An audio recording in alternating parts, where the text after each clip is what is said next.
ശ്രീധരൻ മാഷ് ശ്രീധരൻ ശങ്കരനെല്ലൂർ അവരുടെ മുത്തച്ഛൻ എന്ന കവിതാ സമാഹാരം ഇവിടെ പ്രകാശനം ചെയ്യാൻ പോവുകയാണ്. ഇതിൻ്റെ പ്രസാധകർ ന്യൂ വൺ ബുക്സ് മുഖത്തലയാണ്. ഇതിലെ ഉദ്ഘാടനം നിർവഹിക്കുന്നത് നമ്മുടെ ഗംഗാധര മാഷാണ്. നമുക്കെല്ലാവർക്കും അറിയുന്നത് പോലെ നമ്മുടെ പ്രിയങ്കരനായ പഞ്ചായത്ത് പ്രസിഡന്റ് അടുത്തിടെയായി ഇവരെ കണ്ണൂർ യൂണിവേഴ്സിറ്റിയുടെ സെനറ്റിലേക്ക് നോമിനേറ്റ് ചെയ്തിട്ടുണ്ട്. അപ്പോൾ ആദ്യമായി ഞാൻ ഗംഗാധര മാഷെ സ്നേഹപൂർവ്വം ക്ഷണിക്കുകയാണ്, സ്വാഗതം ചെയ്യുക. അതുപോലെ ഈ പരിപാടിയുടെ അധ്യക്ഷത വഹിച്ച് സംസാരിക്കുന്നത് നമ്മുടെ വായനശാല പ്രസിഡന്റും പുരോഗമന പ്രസ്ഥാനമായ CPIM-ന്റെ ഇവിടുത്തെ അമരക്കാരനുമായ ചുവ ശ്രീധരനാണ്. അദ്ദേഹത്തെയും ഈ രീതിയിലേക്ക് സ്വാഗതം ചെയ്യുകയാണ്. അതുപോലെ നമ്മുടെ പുസ്തക പ്രകാശനം നിർവഹിക്കുന്നത് ഡോക്ടർ കുമാരൻ വയലേരിയാണ്. അവരൊരു റിട്ടയർഡ് മലയാളം പ്രൊഫസറാണ്. അവരെയും ഈ വേദിയിലേക്ക് സ്വാഗതം ചെയ്യുകയാണ്. അതുപോലെ ഈ പുസ്തകം ഏറ്റുവാങ്ങുന്നത് ശ്രീ പവിത്രൻ മൊകേരി, സെക്രട്ടറി തലശ്ശേരി താലൂക്ക് ലൈബ്രറി കൗൺസിലിൻ്റെ ആളാണ്. അപ്പോൾ പവിത്രൻ മൊകേരിയെയും ഈ വേദിയിലേക്ക് സ്വാഗതം ചെയ്യുകയാണ്. പുസ്തക പരിചയം നടത്തുന്നത് ശ്രീ സദാനന്ദൻ DK പടുവലായി. അദ്ദേഹം റിട്ടയർഡ് ഹയർ സെക്കൻഡറി സ്കൂൾ അധ്യാപകൻ വേങ്ങാട് ആണ്. അദ്ദേഹത്തെ ഈ പരിപാടിയിലേക്ക് സ്വാഗതം ചെയ്യുക. അതുപോലെ ഈ പരിപാടിയിൽ ആശംസകൾ നടത്തി സംസാരിക്കുന്നത് ശ്വേത P, മാങ്ങാട്ടട ഗ്രാമപഞ്ചായത്ത് വാർഡ് മെമ്പർ, 16 വാർഡ് മെമ്പർ. അതുപോലെ അബ്ദുൾ ഖാദർ KP, മാങ്ങാട്ടട ഗ്രാമപഞ്ചായത്ത് വാർഡ് മെമ്പറാണ്. അതുപോലെ Ibrahim KP, principal government high school Kannur. അതുപോലെ കുമാരൻ P, സംസ്ഥാന ജനറൽ സെക്രട്ടറി ASPF. പിന്നെ നമ്മുടെ മനോജ് TP, സെക്രട്ടറി ലൈബ്രറി കൗൺസിലിലെ മാങ്ങാട്ടം പഞ്ചായത്ത് നേതൃസമിതിയുടെ ആളാണ്. അതുപോലെ ഗംഗാധര മാസ്റ്റർ C, പ്രസിഡന്റ് രചനാ വായനശാല ഗംഗാധര മാസ്റ്റർ C. പിന്നെ പ്രകാശൻ P, സെക്രട്ടറി ദേശബന്ധു വായനശാല. നമ്മുടെ ക്ലബിൻ്റെ സെക്രട്ടറി ചന്ദ്രൻ പരപ്പത്ത്. ഇവരെയൊക്കെ ഈ വേദിയിലേക്ക് സ്വാഗതം ചെയ്യുക. അത് ഇതിൻ്റെ കൂടെ നമ്മളൊരു വേറൊരു ഇതുകൊണ്ട് നമ്മുടെ വായനശാലയിൽ നിരൂപണം ആസ്വാദന ഗ്രൂപ്പിന് ജില്ലാതലത്തിൽ 2ാം സ്ഥാനം ലഭിച്ച വൈഗ ശ്രീകൃഷ്ണൻ അവരും കൂടെ എത്തിയിട്ടുണ്ട്. അവരെയും ഈ വേദിയിലേക്ക് സ്വാഗതം ചെയ്യുക. അതുപോലെ നമ്മുടെ വായനശാലയുമായി ബന്ധപ്പെട്ടിട്ട് പ്രവർത്തിക്കുന്ന നമ്മുടെ ഇവിടെയുള്ള സാംസ്കാരിക സ്ഥാപനമായ ഫ്രീസ്റ്റാർ ക്ലബ്ബ്, നമ്മുടെ ശ്രീനാരായണ മഠം എന്നിവയുടെ ഭാരവാഹികളെയും ഈ ചടങ്ങിലേക്ക് സ്വാഗതം ചെയ്യുകയാണ്. അതുപോലെ ഈ കവിതാ ആലാപനം നടത്തുന്നത് നിള ആണ്. പിന്നെ രഞ്ജിത്ത് ആൻഡ് റോസിത, ഇത് രണ്ടും നമ്മുടെ മാഷ ശിഷ്യന്മാരാണ്. കൂടാതെ ഒരു ചാത്തമ്പള്ളി രാജൻ, പിന്നെ ധന്യ BP, ഇവരെയും ഈ വേദിയിലേക്ക് സ്വാഗതം ചെയ്യുകയാണ്. ഇതിൻ്റെ മറുവാക്ക് പറയുന്നത് നമ്മുടെ പ്രിയങ്കരായ ശ്രീധരൻ ശങ്കരനെല്ലൂരാണ്. അവരെയും ഈ വേദിയിലേക്ക് സ്വാഗതം ചെയ്യുക. ഇതിൽ നന്ദി പ്രകാശിപ്പിക്കുന്നത് ശ്രീധരൻ മുർക്കോത്താണ്, വായനശാലയുടെ ജോയിന്റ് സെക്രട്ടറിയാണ്. അവരെയും ഈ വേദിയിലേക്ക് സ്വാഗതം ചെയ്യുക. അപ്പോൾ പരിപാടിയുടെ അധ്യക്ഷ സ്ഥാനത്തേക്ക് ചുവ ശ്രീധരാജിനെ ക്ഷണിക്കുന്നു.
ബഹുമാനപ്പെട്ട ചൊവ്വ ശ്രീധരൻ, അതുപോലെ സ്വാഗതം ആശംസിച്ചിട്ടുള്ള വിനോദൻ, ഇവിടെ എല്ലാം പ്രിയപ്പെട്ട ശ്രീ പവിത്രൻ മൊകേരി, പുസ്തക പരിചയം നടത്തുന്ന സദാനന്ദ മാഷ്, ഇവിടെ ഇത് ഏറ്റുവാങ്ങുന്ന ഏറെ പ്രിയങ്കരനായിട്ടുള്ള ഡോക്ടർ കുമാരൻ വയലേരി, അതുപോലെ തന്നെ ഈ സ്റ്റേജിലും സദസ്സിലുമുള്ള പ്രിയപ്പെട്ട സഹോദരി സഹോദരന്മാരെ, സഹൃദയർ. ഈ വടക്കൻ കുരിക്കൽ സ്മാരക വായനശാല വെള്ളപ്പന്തൽ ഈ സ്ഥാപനം അതിൻ്റെ ഇന്നത്തെ അവസ്ഥയെപ്പറ്റി ഇവിടെ സൂചിപ്പിച്ചു കഴിഞ്ഞു. ഈ വായനശാലയാണ് ഈ പുസ്തക പ്രകാശനം ഇവിടെ നടത്തുന്നത്. അപ്പോൾ ആദ്യമായി എനിക്ക് തോന്നുന്നത് ഈ ചടങ്ങിനെ പറ്റി എനിക്കൊരു അഭിപ്രായം സൂചിപ്പിക്കാം. ഈ ചടങ്ങ് വളരെ സമർത്ഥമായി സംഘടിപ്പിച്ചതാണെന്ന് എനിക്ക് തോന്നിക്കൊണ്ടിരിക്കുകയാണ്. ആരും എന്നോട് അധികം പറയുന്നത് വേഗം ഇറങ്ങിപ്പോകേണ്ട ഒരു അവസ്ഥയാണ് എന്ന് പറഞ്ഞത്. അപ്പോൾ അതിനർത്ഥം ഈ സ്റ്റേജിലിങ്ങനെ വെയിലാണ്, ഈ വെയിൽ അധികം കൊള്ളാതെ എല്ലാവരും വേഗം ഇറങ്ങിപ്പോയിക്കൊള്ളും എന്നാരോ നേരത്തെ എന്നോട് സൂചിപ്പിച്ചു. സുകുമാരഴിക്കോട് പണ്ടൊരിക്കൽ ഒരു പരിപാടി, ആ ഒരു പരിപാടി ഞാനും പങ്കെടുക്കുന്നു, കേൾക്കാൻ പോയിരുന്നു. അപ്പോൾ അവിടെ അദ്ദേഹം പറഞ്ഞത് ഇതേ വാക്കാണ്: അതിസമർത്ഥരാണ് നിങ്ങൾ, പക്ഷേ പെട്ടെന്നൊരു മഴയും പെയ്തു. മഴ പെയ്യുമ്പോൾ പ്രസംഗമൊക്കെ അവസാനിച്ചു, കാര്യങ്ങളും. അപ്പോൾ അദ്ദേഹം പറയുകയാണ് വളരെ സമർത്ഥരാണ് നിങ്ങൾ എന്ന് പറഞ്ഞത്. ഒരു തമാശ വാക്കാണ്, അതിന് പറഞ്ഞു മാത്രമേ ഉള്ളൂ. അപ്പോൾ ഇവിടെ നമ്മുടെ ശ്രീധരൻ മാഷ് ഒരു കവിതാ സമാഹാരം, മുത്തച്ഛൻ എന്നു പേരിലുള്ള ഒരു കവിതാ സമാഹാരം അത് നമ്മുടെ കൈകളിൽ എത്തിക്കുകയാണ്. അദ്ദേഹത്തെ സംബന്ധിച്ച് ഇവിടെ ഒരുപാട് കാര്യങ്ങൾ സൂചിപ്പിച്ചു കഴിഞ്ഞു. ശ്രീധരൻ മാഷ് എൻ്റെ ഏറ്റവും അടുത്ത ഒരു സുഹൃത്തും എൻ്റെ ഒരു അധ്യാപക തുല്യനായ ഒരു വ്യക്തിയാണ്. അപ്പോൾ അങ്ങനെയുള്ള ഒരു ആൾ വളരെ ചെറുപ്പത്തിൽ ഞാൻ പാതിരാട് സ്കൂൾ പഠിക്കുന്ന സമയത്ത് ശ്രീധരൻ മാഷ് അവിടെയുള്ള ജൂനിയർ JBS അധ്യാപകനായിരുന്നു. അപ്പോൾ ആ സമയത്ത് ഇങ്ങനെ അദ്ദേഹത്തിൻ്റെ ഒരുപാട് ഒരു നർമ്മ രസപ്രാധാന്യമുള്ള ഒട്ടേറെ സംഭാഷണങ്ങൾ കേൾക്കാനിടയായിട്ടുണ്ട്. അപ്പോൾ അങ്ങനെ ഇയാളൊരു വലിയ ഒരാളാണ് എന്ന് എനിക്ക് തോന്നിയിട്ടില്ല. കാരണം അങ്ങനെ ഒരു മനുഷ്യൻ, ഒരു LP സ്കൂളിലെ മാഷ്, നമ്മളെപ്പോലുള്ള ഒരു LP സ്കൂളിലെ മാഷ്, ഇപ്പോൾ നമ്മൾ LP സ്കൂളായിട്ടാണ് റിട്ടയർ ചെയ്തത്. അപ്പം അങ്ങനെയുള്ള ഒരു മാഷാണ് എന്നുള്ള ഒരു കേവല ധാരണ മാത്രമേ ഉണ്ടായിരുന്നുള്ളൂ. പിന്നീടാണ് അദ്ദേഹത്തെ പറ്റി ഞാനും വളർന്നു, മാഷും വളർന്നു. അങ്ങനെ വളർന്നപ്പോഴാണ് അദ്ദേഹത്തിൻ്റെ വ്യക്തിത്വം വ്യത്യസ്തമാവുന്നത്. അങ്ങനെ അദ്ദേഹം ഒരുപാട് മേഖലകളിൽ കൈവച്ച കാര്യത്തെ സംബന്ധിച്ചെല്ലാം ഇതിൻ്റെ ആദ്യപുറങ്ങളിൽ നമുക്ക് വായിക്കാൻ വേണ്ടി കഴിയും. അപ്പോൾ അവിടെയെല്ലാം അദ്ദേഹം പറഞ്ഞ കാര്യങ്ങൾ, അദ്ദേഹം ഒരു നല്ല ഒരു വായനശാല പ്രവർത്തകനായിരുന്നു. ദേശബന്ധു വായനശാലയിൽ ലൈബ്രറിയൻ ആയതുകൊണ്ടാണ് ഞാൻ ഇങ്ങനെയായി തീർന്നത്. വായനയോടുള്ള ഒരു ആസക്തി ജനിപ്പിച്ചത് എനിക്കതൊക്കെ ആയിരുന്നു എന്ന് അദ്ദേഹം പറയുന്നുണ്ട്. അതുപോലെ തന്നെ അതിൻ്റെ മറ്റു കാര്യങ്ങളെപ്പറ്റി ഞാൻ സംസാരിക്കുന്നില്ല, കാരണം ഒരുപാട് ആളുകൾ പ്രസംഗിക്കാനുണ്ട് എന്നുള്ളതുകൊണ്ട് വളരെ കൂടുതൽ പറയുന്നത് അതൊരു ബുദ്ധിമുട്ടാവും എന്ന് ഞാൻ കരുതുന്നു. അതുകൊണ്ട് പിന്നീട് അദ്ദേഹം സാക്ഷരതാ പ്രസ്ഥാനം, എഴുതാനും വായിക്കാനും അറിയുന്നത് ഭാഗ്യം എന്ന് പറയുന്ന ഒരു കാലഘട്ടം ഉണ്ടായിരുന്നു, സാക്ഷരതാ പ്രസ്ഥാനം. അങ്ങനെ ആ പ്രസ്ഥാനത്തിൻ്റെ 1991 ഏപ്രിൽ മാസം 18-ാം തീയതി ചേലക്കാടൻ ആയുഷ് വിമ്മയാണ് മാനാഞ്ചിറ മൈതാനത്തിൽ വെച്ചുകൊണ്ട് കേരളം സമ്പൂർണ്ണ സാക്ഷരത കൈവരിച്ചു എന്ന് പ്രഖ്യാപിച്ചത്. അങ്ങനെ പ്രഖ്യാപിക്കുന്ന ഏപ്രിൽ മാസം 18-ന്റെ പിറകിൽ നമ്മുടെ ശ്രീധരൻ മാസ്റ്ററുടെ വളരെ പ്രധാനപ്പെട്ട ഒരു കയ്യൊപ്പുണ്ടായിരുന്നു. അത് നമ്മുടെ വാർഡിൽ, പ്രത്യേകിച്ചും ഞാനൊക്കെ ഉൾക്കൊള്ളുന്ന ആ വാർഡിലായിരുന്നു അദ്ദേഹം ആദ്യമായിട്ട് അതിൻ്റെ ചാർജ് ഏറ്റെടുത്തത്. പിന്നീടാണ് വേങ്ങാട് പഞ്ചായത്തിൻ്റെ APO ആയി അദ്ദേഹം മാറുകയും അങ്ങനെ അദ്ദേഹം ഒരു വ്യത്യസ്തമായ പാതയിലൂടെ സഞ്ചരിച്ച് ഒരു വ്യത്യസ്തനായി തീർന്നതും ഒരു മഹാനായ മനുഷ്യൻ എന്ന് വേണമെങ്കിൽ നമുക്കിന് പറയാം. അങ്ങനെ അദ്ദേഹത്തിൻ്റെ മനസ്സിലും അദ്ദേഹത്തിൻ്റെ ചിന്തയിലുമെല്ലാം ഒരുപാട് ഇത്തരം കാവ്യശകലങ്ങൾ ഉണ്ടായിരുന്നു എന്നുള്ളത് വളരെ ഒരു ശ്രദ്ധേയമായിട്ടുള്ള കാര്യമാണ്. പക്ഷെ ഇതൊന്നും അദ്ദേഹം എന്തുകൊണ്ട് പുറത്തെടുക്കുന്നില്ല എന്ന് പലപ്പോഴും പലരും ചോദിക്കാറുണ്ട്. അത് ഇങ്ങനെ ഒരു സ്വകാര്യ ചിന്തകളായി ആരും അറിയാതെ ഇങ്ങനെ എഴുതിക്കൂട്ടി ഇങ്ങനെ അട്ടത്ത് വെച്ചതൊന്നും ഞങ്ങൾ ആരും അറിഞ്ഞിരുന്നില്ല. അപ്പോൾ ഇന്നലെയും ഞാൻ എഴുതിയ കവിതകളൊന്നും അല്ലേ, വളരെ മുമ്പ് തന്നെ എഴുതാൻ തുടങ്ങിയ ഒട്ടേറെ കവിതകൾ, 31 കവിതകളുണ്ട്. ആ 31 കവിതകളുടെ ഒരു സമാഹാരമാണ്. അതിൽ ഒരുപാട് കാര്യങ്ങൾ, ഞാൻ വലിയ ഒരു സാഹിത്യ ചിന്തകളെ പറ്റിയൊന്നും ആധികാരികമായി മറ്റു തരത്തിലൊന്നും പറയാനുള്ള ആളല്ല. നമ്മളൊക്കെ പൊതുപ്രവർത്തകർ എന്നതല്ലാതെ മറ്റു കൂടുതൽ കാര്യങ്ങളൊന്നും ഞങ്ങൾക്ക് കൂടുതൽ കൈവച്ച മേഖലയല്ല ഈ മേഖലയുണ്ട്. അപ്പം അതുകൊണ്ട് അദ്ദേഹത്തിൻ്റെ ആ ഓരോ കവിതയും ഞാൻ ഇവിടെ DC വത്സൻ്റെ കടയിലാണ് എനിക്ക് തരാൻ വേണ്ടി ഏൽപ്പിച്ചത്. പക്ഷേ എനിക്കത് വായിക്കാൻ അധികം സമയം കിട്ടിയില്ല. പക്ഷേ ഞാനിവിടെ ഉണ്ടായിരുന്നില്ല. അപ്പോൾ കിട്ടിയതിന് ശേഷം ഞാനിതെല്ലാം നോക്കിയിട്ടില്ല, കുറച്ചൊക്കെ ഒന്ന് മറച്ചു നോക്കിയപ്പോൾ അതിനകത്ത് കാണുന്ന വളരെ സീരിയസ് ആയ, വളരെ പ്രാധാന്യമുള്ള ഒട്ടേറെ തലക്കെട്ടുകളാണ് അതിൽ വന്നിട്ടുള്ളത്. ആ തലക്കെട്ടുകളും അതിൻ്റെ ആന്തരാർത്ഥങ്ങളുമെല്ലാം നമ്മുടെ ഇന്നത്തെ ഇന്ത്യൻ സമൂഹത്തിൽ വളരെയേറെ പ്രാധാന്യമുള്ളതാണ്. അപ്പം അങ്ങനെ വളരെ ഒരു എല്ലുറപ്പുള്ള കവിത എന്നൊക്കെ പറയാറുണ്ട്. സാധാരണ ഇവിടെ വയലേരി മാഷൊക്കെ ഇവിടെ ഇരിക്കുമ്പോൾ പറയുന്നത് അധികം പറ്റാമെന്ന് എനിക്ക് തോന്നുന്നു.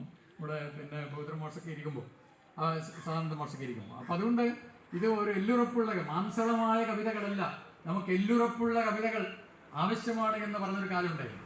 അപ്പം അങ്ങനെയുള്ള കടമ്മനിട്ടയുടെ ഒക്കെ ഒരുപാട് മനുഷ്യ മനസ്സിനെ, ദുർമേധസ്സുള്ള മനുഷ്യനെ ഒക്കെ തന്നെ കുത്തി നോവിക്കുന്ന ഈ എന്താ പറയുക കെട്ടകാലത്തെ ശൂലം പോലെ കുത്തിയിറക്കി ഇതിനാകെ തന്നെ നമ്മളെ നേരെയാക്കാൻ വേണ്ടി പ്രാപ്തിയിൽ ഒട്ടേറെ കവിതകൾ, അങ്ങനെയുള്ള നിങ്ങൾ ഓർക്കുക എന്നൊക്കെ ഇങ്ങനെ പാടുന്ന ഒരുപാട് കവിതകളുണ്ടായിരുന്നു.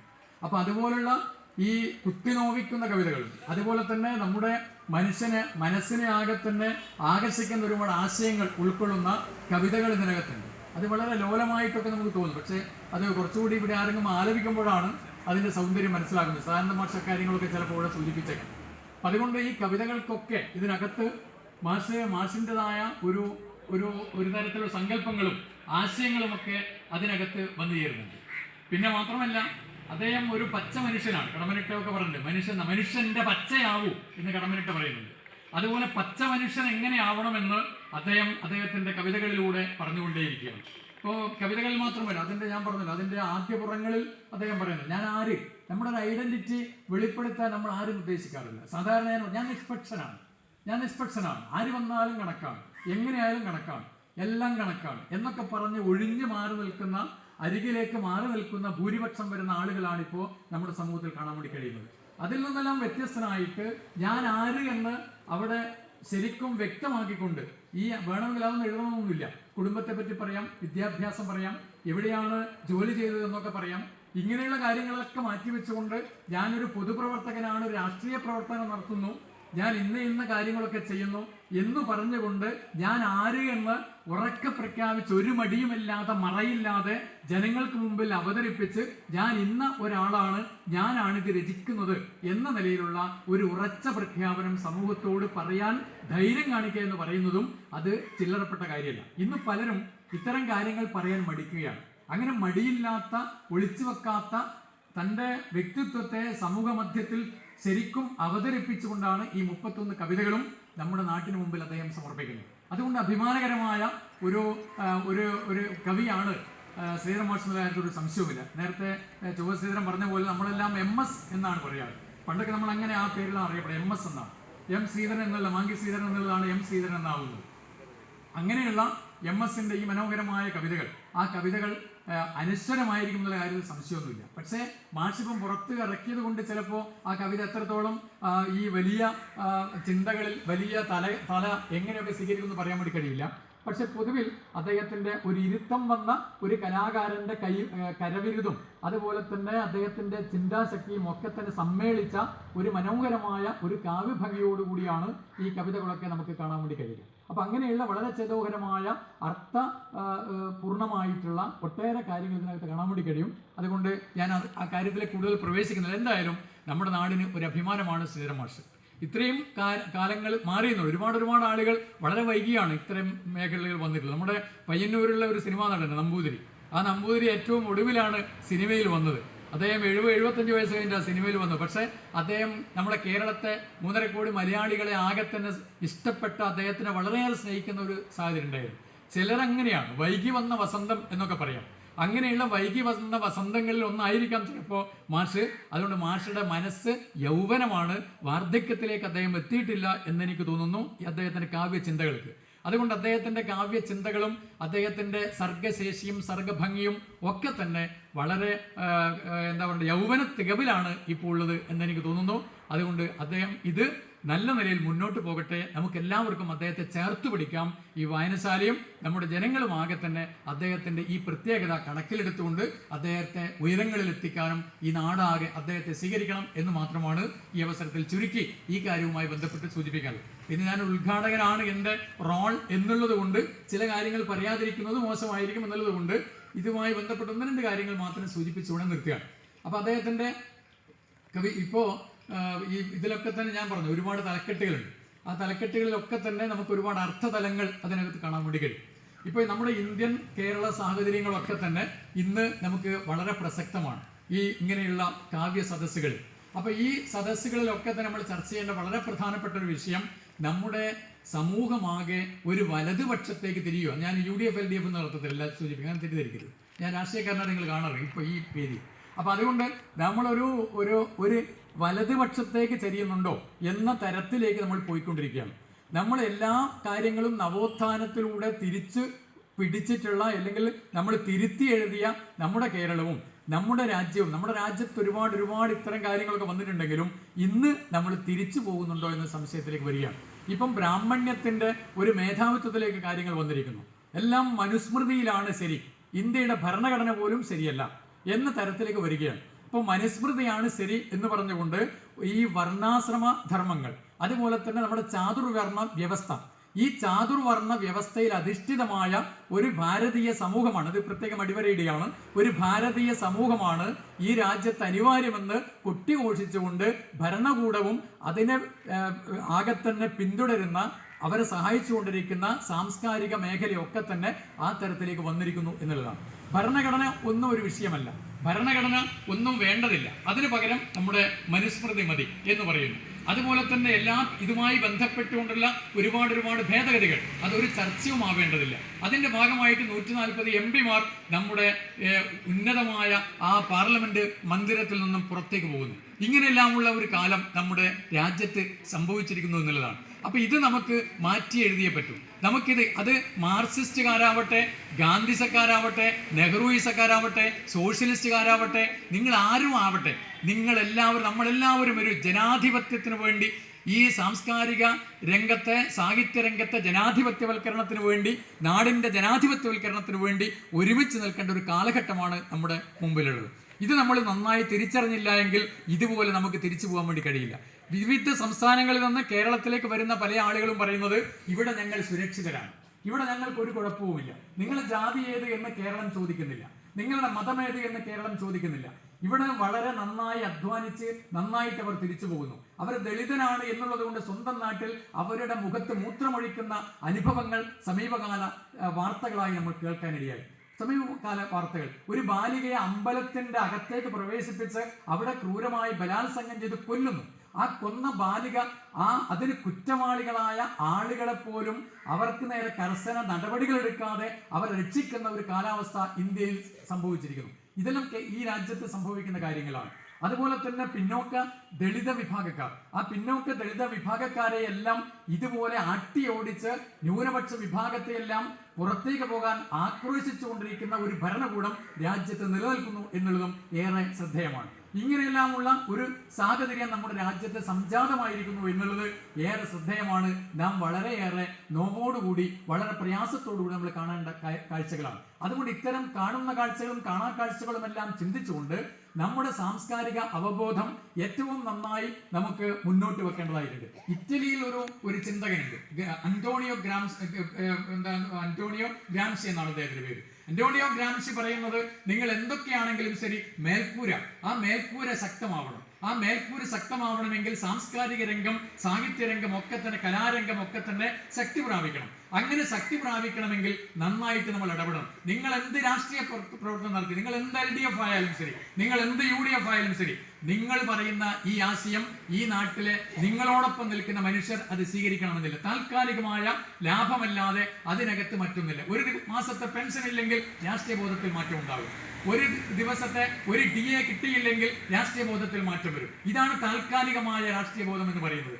ആ രാഷ്ട്രീയ ബോധത്തിനപ്പുറത്ത് നമ്മുടെ ഈ രാജ്യത്ത് ഒരു ബദൽ ഉണ്ടാക്കുക എന്നുള്ളത് ഒരു മനുഷ്യന്റെ ഏറ്റവും പ്രധാനപ്പെട്ട ഒരു കാര്യമാണ്. അതുകൊണ്ടാണ് ഞാൻ പറയുന്നത്, ഈ മേൽക്കൂര കലാ സാഹിത്യ കലാരംഗത്ത് നാം ശക്തമായി ഇടപെടേണ്ടതായിട്ടുണ്ട്. അങ്ങനെ ഇടപെട്ടവർക്കെല്ലാം ഒരുപാട് ഭീഷണിയും ആപത്തും ജീവഹാനിയും സംഭവിച്ച ഒരു സാഹചര്യമുണ്ട്. നമുക്കറിയാലോ, നമ്മുടെ എത്രത്ര ആളുകൾ, ധവോൽക്കർ, ഒരുപാട് ആളുകൾ, അതുപോലെ തന്നെ നമ്മുടെ ഈ ഗൗരി ലങ്കേഷ്കർ, അതുപോലെ കലബുർഗി. ആ കലബുർഗി അദ്ദേഹത്തോട് കൂടി പറഞ്ഞ് ഞാൻ നിർത്തുകയാണ്. ആ കലബുർഗിയുടെ ഒരു അനുഭവമുണ്ട്. കലബുർഗി എന്താ പറഞ്ഞത്? കലബുർഗിയെ കൊന്നവർ ആരെങ്കിലും ഉണ്ടോ? അദ്ദേഹത്തെ കൊന്നവർ ആരെങ്കിലും ഏതെങ്കിലും ഒരു ജയിലറകളിൽ പ്രവേശിച്ചു എന്ന് പറയാൻ വേണ്ടി കഴിയോ? ഈ പറയുന്ന ഗൗരി ലങ്കേഷിനെ കൊന്ന ഒരാളെ പോലും അറസ്റ്റ് ചെയ്യാൻ വേണ്ടി കഴിഞ്ഞോ? ഗോവിന്ദ പൻസാരയെ കൊന്ന ഏതെങ്കിലും ഒരു വ്യക്തിയെ ഒരു ജയിലറയിൽ പ്രവേശിച്ചു എന്ന് പറയാൻ വേണ്ടി കഴിയോ? ആരെയും. എന്താണ് ഇവർ ചെയ്ത തെറ്റ്? ആരാണ് അവരെ കൊന്നത്? അതിനെല്ലാം സംരക്ഷണം നൽകുന്ന ഒരു ഭരണകൂടം, അതാണ് രാജ്യം. അങ്ങനെയുള്ള ഒരു കലാ സാഹിത്യ സാംസ്കാരിക രംഗത്ത് നിഷ്പക്ഷമായി, അല്ലെങ്കിൽ അദ്ദേഹത്തെ ധൈര്യസമേതം നമുക്ക് പറയാനുള്ള കാര്യങ്ങളും ഒക്കെ തന്നെ പറയാൻ വേണ്ടി കഴിയാത്തൊരു സാഹചര്യം വന്നു ചേർന്നിരിക്കുന്നു. ഞാൻ ഇവിടെ ഇപ്പോൾ വന്ന് സംസാരിക്കുന്നത് എങ്ങനെയാണ്? ഞാൻ സംസാരിക്കുന്നത് എനിക്ക് പറയാനുള്ള കാര്യങ്ങൾ പറയാനുള്ള ജനാധിപത്യപരമായ ഒരു അവകാശം എനിക്ക് ഭരണഘടന തരുന്നുണ്ട്. ഇവിടെ വരുമ്പോൾ നിങ്ങൾ ആരെങ്കിലും എന്നെ അത് ശരിയല്ല, അല്ലെങ്കിൽ നിങ്ങൾ നിർത്തട എന്ന് ആരെങ്കിലും പറഞ്ഞെങ്കിൽ എനിക്ക് ഉടനെ തന്നെ കൂത്തുപറമ്പ് പോലീസ് സ്റ്റേഷനിൽ പോയി കേസ് കൊടുക്കാം. അതെന്റെ ജനാധിപത്യപരമായ ഭരണഘടനാപരമായ എന്റെ അവകാശമാണ്. അതുപോലെ തന്നെ നിങ്ങൾക്കും അങ്ങനെയുണ്ട്. എൻ്റെ വീട്ടിൽ ഞാൻ ഇങ്ങോട്ട് തിരിച്ചു വരുമ്പോൾ എൻ്റെ വീട്ടിൽ എന്തെങ്കിലും സംഭവിക്കുന്നുണ്ടെങ്കിൽ എനിക്കത് സുരക്ഷാബോധത്തോടുകൂടി ഞാൻ ഇങ്ങോട്ട് വരികയാണ്. കാരണം ഇന്ത്യയുടെ ഭരണഘടന എനിക്കത് ഉറപ്പു നൽകുന്നു. അതുകൊണ്ട് സ്വാതന്ത്ര്യം എന്ന് പറയുന്നത് പറയാനുള്ള, ഈ ഫ്രീഡം എന്ന് പറയുന്നത്, സ്വാതന്ത്ര്യം എന്ന് പറയുന്നത് സംസാരിക്കാനും അതുപോലെ യാത്ര ചെയ്യാനും ആരാധന നടത്താനും ആവിഷ്കാര സ്വാതന്ത്ര്യം, ഇതൊക്കെ നമുക്കുണ്ട്. അപ്പൊ ഇങ്ങനെയുള്ള ആവിഷ്കാര സ്വാതന്ത്ര്യത്തിനെതിരായിട്ടുള്ള കയ്യേറ്റമാണ് ഇന്ന് സമീപകാല ഇന്ത്യയിൽ നമുക്ക് ഉണ്ടായിട്ടുള്ളത്. അങ്ങനെയാണ് കൽബുർഗിയെ സംഭവിച്ചത്. എന്താണ് കൽബുർഗി ചെയ്ത തെറ്റ്? കൽബുർഗി ചെയ്ത തെറ്റെന്ന് 8ഓ 9ഓ നൂറ്റാണ്ടിൽ ജീവിച്ചിരുന്ന കർണാടകത്തിലെ ഒരു സാഹിത്യകാരൻ ഉണ്ടായിരുന്നു. ഒരു ബ്രാഹ്മണനാണ് അദ്ദേഹം. ആ ബ്രാഹ്മണനായ ആ മനുഷ്യൻ, ബസവണ്ണ എന്ന് നമ്മൾ പലരും കർണാടകക്കാർ എങ്ങനെയാണ് പറയുന്നത്, ആ ബസവണ്ണ എന്ന് പറയുന്ന മനുഷ്യൻ, അദ്ദേഹം ഒരു ബ്രാഹ്മണനാണ്. ആ ബ്രാഹ്മണനായ മനുഷ്യൻ ഈ ജാതി വ്യവസ്ഥ കണ്ടുകൊണ്ട് അദ്ദേഹം പറഞ്ഞു, ഇതൊന്നും ശരിയല്ല. അതുകൊണ്ട് ഈശ്വര സാക്ഷാത്കാരം എന്ന് പറയുന്നത് നിങ്ങൾ അമ്പലത്തിൽ പോയിട്ട് മാത്രം കാര്യമില്ല, നിങ്ങൾ അവിടെ പോകേണ്ട കാര്യമില്ല. അതുകൊണ്ട് അദ്ദേഹത്തിന്റെ പൂണൂൽ പൊട്ടിച്ചെറിഞ്ഞ് ബ്രാഹ്മണ്യത്തെ ഉപേക്ഷിച്ചുകൊണ്ട് അദ്ദേഹം ഉടനെ തന്നെ നാട്ടിലെ ജനങ്ങളോട് പ്രഖ്യാപിച്ചു. എന്താ പ്രഖ്യാപിച്ചത്? ആ പ്രഖ്യാപനം ഇങ്ങനെയായിരുന്നു: നിങ്ങൾ ക്ഷേത്രത്തിലേക്ക് പോകേണ്ടതില്ല, നിങ്ങളുടെ ശരീരം തന്നെ ഒരു ക്ഷേത്രമാണ്. ആ ശരീരത്തിന്റെ മുകളിലായി നിൽക്കുന്ന നിങ്ങളുടെ ശിരസ്സുണ്ടല്ലോ, ആ ശിരസ് എന്ന് പറയുന്നത് അവിടെയുള്ള ദേവാലയത്തിന്റെ, അല്ലെങ്കിൽ അവിടെ ആ ദേവാലയത്തിന്റെ അതിന്റെ ഒരു മസ്തിഷ്കമാണ്. അപ്പൊ അതുകൊണ്ട് നിങ്ങളുടെ തല എന്ന് പറയുന്നത് അതിനകത്തുള്ള ബിംബമായിരിക്കാം. നിങ്ങളുടെ ശരീരം നിങ്ങളുടെ ക്ഷേത്രമാണ്. നിങ്ങളുടെ കാലുകൾ ആ ക്ഷേത്രത്തിന്റെ തൂണുകളാണ്. അതുകൊണ്ട് നിങ്ങൾ സ്വയം അഹം ബ്രഹ്മാസ്മി അല്ലെങ്കിൽ തത്വമസി എന്നൊക്കെ നമ്മൾ സാധാരണ പറയാവുന്ന കാര്യങ്ങളുണ്ട്. അഹം ബ്രഹ്മാസ്മി, നീ തന്നെയാണ് ബ്രഹ്മം, ഞാൻ തന്നെയാണ് ബ്രഹ്മം, ഞാനാണ്. ഇദ്ദേഹത്തോട് നമ്മുടെ ഇവിടെ പോയപ്പോൾ പിന്നെ നമ്മുടെ എന്താ പറയാ, അദ്ദേഹത്തിന്റെ പേര് ഞാൻ പറയാം, അദ്ദേഹത്തോട് ചോദിച്ചു, ഒരു പത്രക്കാരൻ ചോദിക്കണം, ആർ യു ഗോഡ് എന്ന് ചോദിക്കണം, നിങ്ങൾ ദൈവമാണോ എന്ന് ചോദിക്കണം. ദൈവമാണോ എന്ന് ചോദിക്കുമ്പോൾ അദ്ദേഹം പറയാണ്, യു ആർ ഓൾസോ ഗോഡ്, നിങ്ങളും ദൈവമാണ്. ഞാൻ ഒരു മനുഷ്യ ദൈവം എന്നുള്ളതിൽ അദ്ദേഹത്തോട് ചോദിക്കുമ്പോൾ അദ്ദേഹം പറയാണ്, നിങ്ങൾ ദൈവമാണെന്ന് ചോദിക്കുമ്പോൾ ഞാൻ ദൈവമാണ്, നിങ്ങളും ദൈവമാണ് എന്ന് തിരിച്ചു പറയുന്ന ഒരു സാഹചര്യം. ഇങ്ങനെയെല്ലാമുള്ള ഒരുപാട് സാഹചര്യം നമ്മുടെ മുമ്പിലുണ്ട്. അതുകൊണ്ട് ഞാൻ ചുരുക്കിയാണ്, അങ്ങനെയുള്ള ഒരു കാര്യം വന്നപ്പോൾ അവിടെ അദ്ദേഹം പറഞ്ഞു, നിങ്ങളുടെ മനസ്സിൻ്റെ അകത്ത് ദൈവമുണ്ട് എന്ന് പറയുകയും അതിനുവേണ്ടി കവിത എഴുതുകയും സാഹിത്യരചന നടത്തുകയും ചെയ്തു എന്നുള്ളതാണ് കൽബുർഗി ചെയ്തിട്ടുള്ള കുറ്റം. ഹംപി സർവകലാശാലയുടെ വൈസ് ചാൻസലറാണ് അദ്ദേഹം, വളരെ വലിയ ഒരു ദിഷണാശാലിയാണ്. അങ്ങനെയുള്ള ഈ ആളെപ്പോലും കൊല നടത്തിയപ്പോൾ ആ കൊല നടത്തിയ ആളെ അറസ്റ്റ് ചെയ്യാൻ കഴിയാത്ത ഒരു സാഹചര്യം, അതിനെ ചൂണ്ടിക്കാണിച്ചുകൊണ്ട് ഗൗരി എന്ന് പറയുന്ന ഒരു പത്രപ്രവർത്തക വീണ്ടും കലഹിച്ചപ്പോൾ ആ കലഹം ഇഷ്ടപ്പെടാതിന്റെ ഭാഗമായി ഗൗരിയെയും കൊന്നുതള്ളി. ഇതാണ് നമ്മുടെ നാട്. അപ്പൊ അങ്ങനെയുള്ള ഇന്ത്യൻ സാഹചര്യത്തിൽ ഈ കലാവിഷ്കാരവും ആവിഷ്കാര സ്വാതന്ത്ര്യവും സർഗശേഷി പുറത്തെടുക്കുക എന്നൊക്കെ പറയുന്നത് ധീരമായ, ചിലപ്പോൾ നമ്മൾ എഴുത്തു പോണോ കഴുത്തു പോണോ എന്നൊക്കെ ചോദിക്കുന്ന ഇന്നത്തെ സാഹചര്യത്തിൽ നമുക്ക് കുറച്ച് പ്രശ്നങ്ങളൊക്കെ ഉണ്ട്. അതുകൊണ്ട് നമുക്കൊരു കമ്മിറ്റ്മെന്റ്, ഒരു പ്രതിബദ്ധത, നാടുമായിട്ടൊരു പ്രതിബദ്ധത അങ്ങനെയൊക്കെ ഉണ്ടാവണമെങ്കിൽ അല്പം ഒരു ധീരമായ നിലപാട് സ്വീകരിക്കേണ്ടി വരും. ആ ധീരമായ നിലപാട് ഇന്ത്യ രാജ്യത്ത് സ്വീകരിക്കുന്നവർക്ക് മാത്രമേ ഇന്ന് ആവിഷ്കാര സ്വാതന്ത്ര്യം എന്ന നിലയിൽ ഉയർന്നു നിൽക്കാൻ വേണ്ടി കഴിയും. അപ്പൊ അത് നമ്മൾ മനസ്സിലാക്കണം എന്നാണ് ഈ സദസ്സിന് മുമ്പാകെ അവതരിപ്പിക്കാനുള്ളത്. അതുപോലെ ഒരു കാര്യം കൂടി ഞാൻ പറഞ്ഞു നിർത്തുന്നു. അദ്ദേഹത്തിന്റെ ഒരു കവിതയുടെ പേര് മഴവില്ല് എന്നാന്നുണ്ടല്ലേ, ഒരു മഴവില്ല്. ആ മഴവില്ലിൻ്റെ കാര്യം കൂടി ഞാൻ പറഞ്ഞിട്ടുണ്ട്. ആ മഴവില്ല് ഞാൻ 1-2 സ്ഥലത്ത് ഞാൻ ഈ കാര്യങ്ങൾ പറഞ്ഞിട്ടുണ്ട്. മഴവില്ലെന്ന് പറയുന്നവർക്ക് നമ്മുടെ KPSCയുടെ ഒരു നാടകഗാനമുണ്ട്. ആ നാടകഗാനത്തിൽ ONV കുറുപ്പാണ് അത് എഴുതി കൊടുത്തത്. ആ ONV കുറുപ്പ് എഴുതി കൊടുത്ത നാടകഗാനത്തിൽ എനിക്ക് പാടാൻ അറിയില്ല. അങ്ങനെ അവസാന ഘട്ടത്തിൽ ആ പാടിയ ആൾ KS ജോർജാണ്. ഈ KS ജോർജ് എന്ന് പറയുന്ന ഈ പാട്ടുകാരൻ അദ്ദേഹത്തിൻ്റെ തൊണ്ടക്കാകെ രോഗം വന്ന് കിടക്കുന്ന സമയത്ത് ഒരു വലിയ സ്വീകരണം കൊടുക്കുകയും ആ സ്വീകരണ സദസ്സിൽ നിന്ന് ഇതുപോലെ ഇരിക്കുന്ന ഒരു പ്രായമേറിയ ഒരു സ്ത്രീ വന്ന് അദ്ദേഹത്തോട് പറയുന്നുണ്ട്. അദ്ദേഹത്തോട് പറയാണ്, ജോർജ് ഏട്ടാ ഒരു പാട്ട് പാടാമോ എന്ന് ചോദിക്കുന്നുണ്ട്. അങ്ങനെ പാട്ട് പാടാമോ എന്ന് ചോദിച്ചപ്പോൾ അദ്ദേഹം ഒരു പാട്ട് പാടുകയാണ്. പാട്ടുകാരന് പാട്ട് പാടാതിരിക്കാൻ കഴിയില്ല. അങ്ങനെ പാട്ട് പാടുകയാണ്. ആ പാട്ട് എങ്ങനെയായിരുന്നു? ആ പാട്ട് ഇതെല്ലാം KPSC നാടകഗാനമാണ്, ഞാൻ പാടുന്നില്ല, ഞാൻ പറയുകയാണ്. അതെങ്ങനെയാണ്? കടലിൽ നിന്നൊരു കുമ്പിൾ വെള്ളവുമായി എന്നാണ്. കടലിൽ നിന്നൊരു കുമ്പിൾ വെള്ളവുമായി കരിമുകിൽ മാനത്തു വന്നു എന്നാണ്. നിങ്ങൾക്കറിയാം, പാട്ടറിയാം. അങ്ങനെ പറയുകയാണ്. എന്നിട്ട് അദ്ദേഹം ഇങ്ങനെ ആ വാക്കുകൾ ഇങ്ങനെ പോവുകയാണ്. എന്നിട്ട് അവളുടെ വാർമുകിൽ കെട്ടിൽ നിന്നൂർന്നു. എന്താണ്? മഴവില്ലിൻ തേൻമലർ വാനിൽ എന്നാണ്. എന്നിട്ട് CR മാഷ് അവസാനം ആ വരി അങ്ങനെയാണ് അവസാനിക്കുന്നത്. ആ മഴവില്ലിൻ്റെ ആകാശത്ത് വാനിൽ മാഞ്ഞു പോകുന്നുണ്ടോ എന്ന് ആ വരിയിൽ അവസാനം തോന്നുന്നു, എനിക്ക് തോന്നുന്നു. അപ്പോൾ ആ വാക്ക് മാഷും അവിടെ ഉപയോഗിച്ചിട്ടുണ്ട്. ആ മഴവില്ല് ആ വാനിൽ നിന്ന് മാഞ്ഞു പോവുകയാണോ എന്ന് മാഷും സംശയിക്കുകയാണ്. അപ്പോൾ ആ മാഷും സംശയിക്കുന്നു എന്ന് പറഞ്ഞപ്പോൾ അന്ന് ആ ഒരു പ്രായമേറിയ ഒരു ചേച്ചി വന്നിട്ട് KS ജോർജിനോട് ചോദിക്കുന്നു, നിങ്ങൾ ഈ പാട്ട് പാടാമെന്ന് ചോദിച്ചപ്പോൾ കഷ്ടപ്പെട്ട് പാടിയ പാട്ട് അദ്ദേഹം എന്നിട്ട് അതിൻ്റെ അർത്ഥതലങ്ങൾ വിവരിക്കുന്നു. എന്നിട്ട് പറയുന്നു, പിന്നീട് ഒരുപാട് നിരൂപകന്മാർ അതിനെപ്പറ്റി എഴുതി. എന്നിട്ട് പറയുകയാണ്, ഈ മാരിവില്ലിൻ തേൻമലരെ മാഞ്ഞു പോകുകയോ എന്നാണ്. ആ മാരിവില്ലിൻ തേൻമലരെ മാഞ്ഞു പോകുകയോ എന്ന് പറഞ്ഞാൽ ആകാശത്ത് മാരിവില്ല് എന്ന് പറഞ്ഞാൽ മഴവില്ല്. ആ മഴവില്ലിന് 7 വർണ്ണങ്ങളുണ്ട്. സപ്തവർണ്ണ ചാരുതയുള്ള ആ മഴവില്ല് ആകാശത്ത് ഇങ്ങനെ തെളിയുമ്പോൾ ആ തെളിയുന്ന ആകാശത്തിൽ നോക്കി അത് 7 നിറങ്ങളും ഒന്നാണ് എന്ന് ശാസ്ത്രം പറയുകയും 7 ചേർന്നാൽ 1 അങ്ങനെയുള്ള അതിമനോഹരമായ ആ മഴവില്ലാണ്. ആ മഴവില്ല് ആകാശത്തിൽ നിന്ന് ആകെ തന്നെ നമ്മുടെ ദൃഷ്ടിയിൽ നിന്ന് മാഞ്ഞു പോകുകയാണോ എന്ന് ശ്രീധരൻ മാഷ് ചോദിച്ചെങ്കിൽ അതാണ് ഇന്നത്തെ ഇന്ത്യൻ രാഷ്ട്രീയത്തിലെ ഏറ്റവും പ്രധാനപ്പെട്ട ഒരു ചോദ്യം എന്നാണ് എനിക്കിവിടെ സൂചിപ്പിക്കാനുള്ളത്. ആ ചോദ്യത്തെ ഞാൻ ഇങ്ങനെ വ്യാഖ്യാനിക്കുന്നു. ആ വ്യാഖ്യാനം ഇതാണ്: ഇന്ത്യ രാജ്യത്തെ 7 നിറങ്ങൾ എന്ന് പറയുന്നത് ഒന്ന് ഹിന്ദുവാണ്, മറ്റൊന്ന് ക്രിസ്ത്യാനിയാണ്, മറ്റൊന്ന് ഇസ്ലാമാണ്, മറ്റൊന്ന് ബൗദ്ധനാണ്, മറ്റൊന്ന് ജൈനനാണ്, മറ്റൊന്ന് സിഖാണ്, മറ്റൊന്ന് പാർസിയാണ്. അങ്ങനെ 7 നിറങ്ങളുള്ള ഇന്ത്യ രാജ്യത്ത് അതിമനോഹരമായ ചേതോഹരമായ ഈ ഇന്ത്യ രാജ്യത്ത് 7 നിറങ്ങളിൽപ്പെട്ട മറ്റ് മതങ്ങളിലുംപ്പെട്ട 140 കോടി ഇന്ത്യക്കാർ അധിവസിക്കുന്ന വളരെ ഇൻക്ലൂസീവായ ഇന്ത്യ രാജ്യത്ത് എല്ലാവർക്കും ജീവിക്കാനുള്ള അധികാരവും അവകാശവും ഉണ്ട് എന്ന് സ്ഥാപിക്കുന്ന തരത്തിലുള്ള സന്ദേശമാണ് ഈ മാഷ ഈ മഴവില്ലെന്ന് പറയുന്ന കവിതയിൽ മുന്നോട്ട് വെക്കുന്നത് എനിക്ക് തോന്നുകയാണ്. അങ്ങനെയുള്ള കാഴ്ചപ്പാട് ഉയർത്തിപ്പിടിക്കുക എന്നുള്ളത് ഒരു സാമൂഹ്യ ഉത്തരവാദിത്വമായി നമ്മൾക്കെല്ലാവർക്കും ഏറ്റെടുക്കാം എന്നാണ് പറയുന്നത്. അതുകൊണ്ടാണ് ഗാന്ധിജി പറഞ്ഞത്, സ്വതന്ത്ര ഇന്ത്യയിൽ 6 മാസം പോലും അദ്ദേഹത്തെ ജീവിക്കാൻ അനുവദിച്ചില്ല. അങ്ങനെ അനുവദിച്ചില്ല എന്ന് മാത്രമല്ല, അദ്ദേഹത്തെ 6 മാസം ജീവിക്കാൻ അനുവദിച്ചില്ല. ആ മനുഷ്യൻ ഈ രാജ്യത്തോട് വിളിച്ചു പറഞ്ഞു, ഈ രാജ്യം ഒരു പൂങ്കാവനമാണ്, ഈ രാജ്യം ഈ സുന്ദരമായ ഒരു പൂങ്കാവനമാണ്, ഹിന്ദുവും മുസൽമാനും ക്രിസ്ത്യാനിയും എല്ലാം അധിവസിക്കുന്ന ഈ ഒരു നാട് പൂങ്കാവനമാണ്.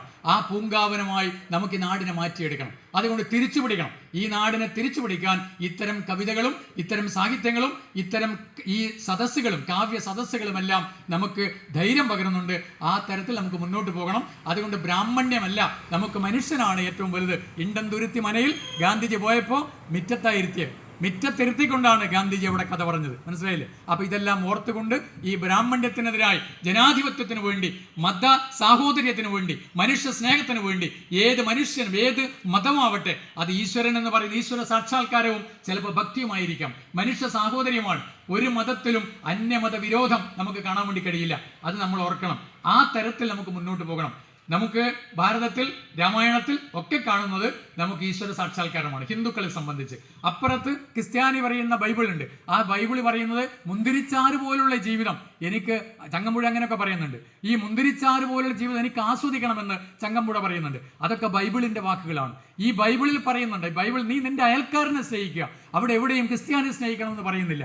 അതുപോലെ ഇസ്ലാമിൽ പറയുന്നുണ്ട്. ഇസ്ലാമിൽ പറയുന്നത് നിന്റെ തൊട്ടടുത്ത് നിൽക്കുന്ന അയൽക്കാരൻ, ആ പാവപ്പെട്ട മനുഷ്യൻ ഒരു നേരത്തെ ആഹാരം കഴിക്കാതെ ബുദ്ധിമുട്ടുമ്പോൾ നീ എങ്ങനെയാണ് നിന്റെ വീട്ടിൽ നിന്ന് നീ ഇങ്ങനെ സ്വസ്ഥമായി നീ ആഹരിക്കുന്നത് എന്ന് ഈ ഇസ്ലാം എന്ന് പറയുന്ന അവരുടെ ഹോളി ബുക്കിൽ അതും പറയുന്നുണ്ട്, ഖുർആൻ എന്ന് പറയുന്ന പുസ്തകത്തിൽ.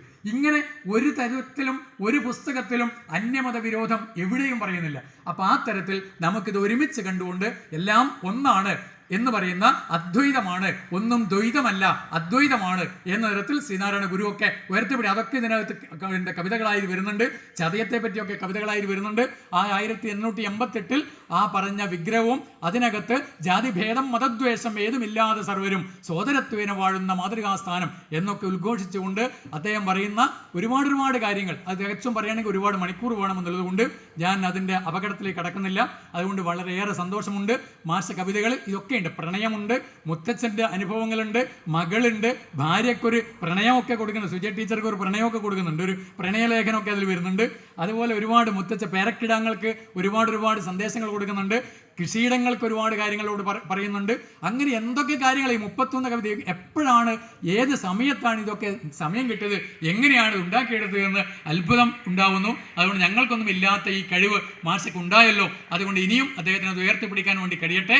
ഒരു സാമൂഹ്യ പ്രതിബദ്ധതയുള്ള ഒരു കലാകാരനായി, ഒരു കവിയായി അദ്ദേഹം ഉയർന്നു നിൽക്കാൻ കഴിയട്ടെ. ഒരു തിളങ്ങുന്ന നക്ഷത്രമായിട്ട് അദ്ദേഹം മാറട്ടെ എന്ന് മാത്രം ആശംസിച്ചുകൊണ്ട് അല്പസമയം കൂടുതൽ പറഞ്ഞു എന്നുള്ളതിനെ ക്ഷമ ചോദിച്ചുകൊണ്ടും ഈ പരിപാടി എന്നെ ഏൽപ്പിച്ചത് ഒരു ഔപചാരിക ഉദ്ഘാടനം നിർവഹിക്കണമെന്നാണ്.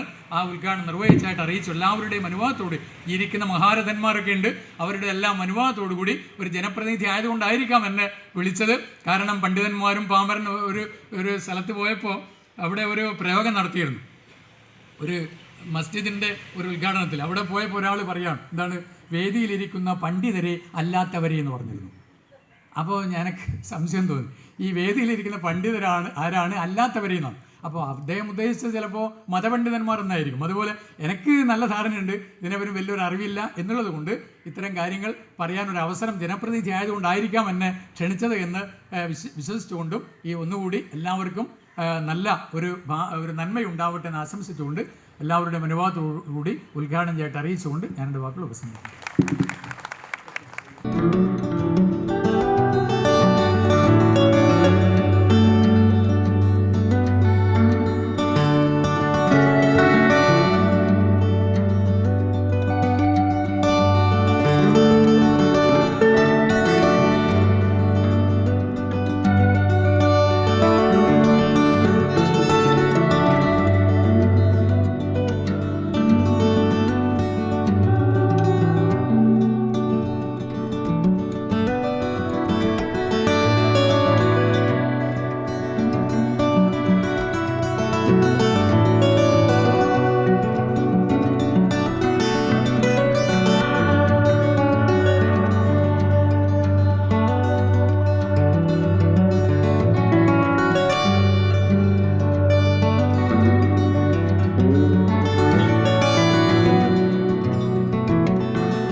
വായന അകന്നുകൊണ്ടിരിക്കുന്നു എന്ന് നമ്മൾ പറയുമ്പോഴും അത് മറ്റൊരു തരത്തിൽ അതിൻ്റെ ഇരട്ടിയെ സാധാരണ വായിക്കപ്പെടുന്നതിൻ്റെ എത്രയോ ഇരട്ടി വായിക്കപ്പെടുന്ന ഒരു കാലഘട്ടം കൂടിയാണ്. ഒരു മാധ്യമം മാറുന്നു മാത്രമേ ഉള്ളൂ.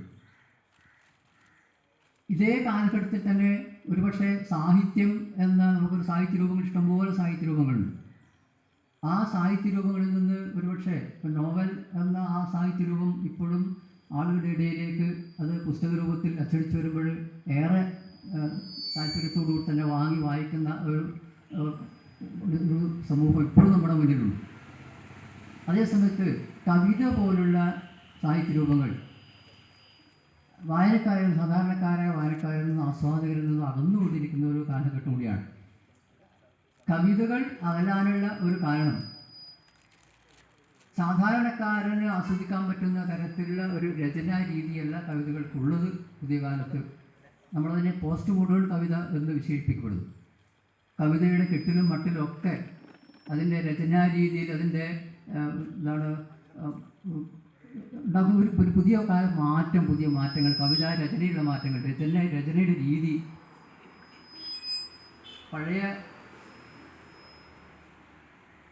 പഴയ കവിതയുടെ ആ രൂപഭാവത്തിൽ നിന്ന് മാറിയുള്ള പുതിയ രചനാ രീതി സാധാരണക്കാരനെ ഒരു തരത്തിലും കവിതയിലേക്ക് അടുപ്പിക്കാൻ പറ്റാത്ത തരത്തിലുള്ള, ആസ്വദിക്കാൻ പറ്റാത്ത തരത്തിലുള്ള ആ രചനാ രീതി, അതിൻ്റെ ആവിഷ്കാര രീതി, ആശയപ്രകാശന രീതി, അതോടുകൂടിയാണ് കവിത സാധാരണക്കാരിൽ നടന്നുപോയത്.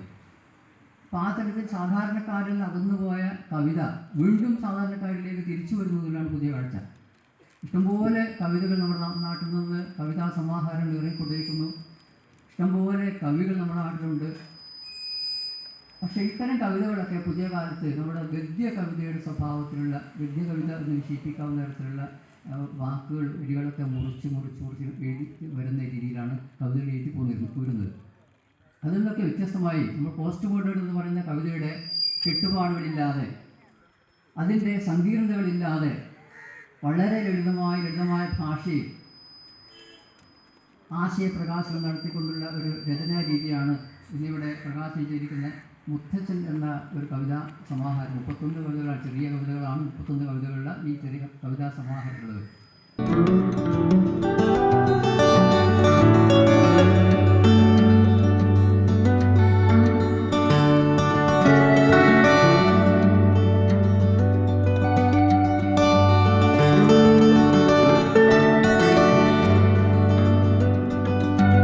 വ്യക്തികളെ, പ്രിയപ്പെട്ട ശ്രോതാക്കളെ, പ്രിയപ്പെട്ടവരെ, ഗ്രന്ഥശാല പ്രവർത്തകരെ,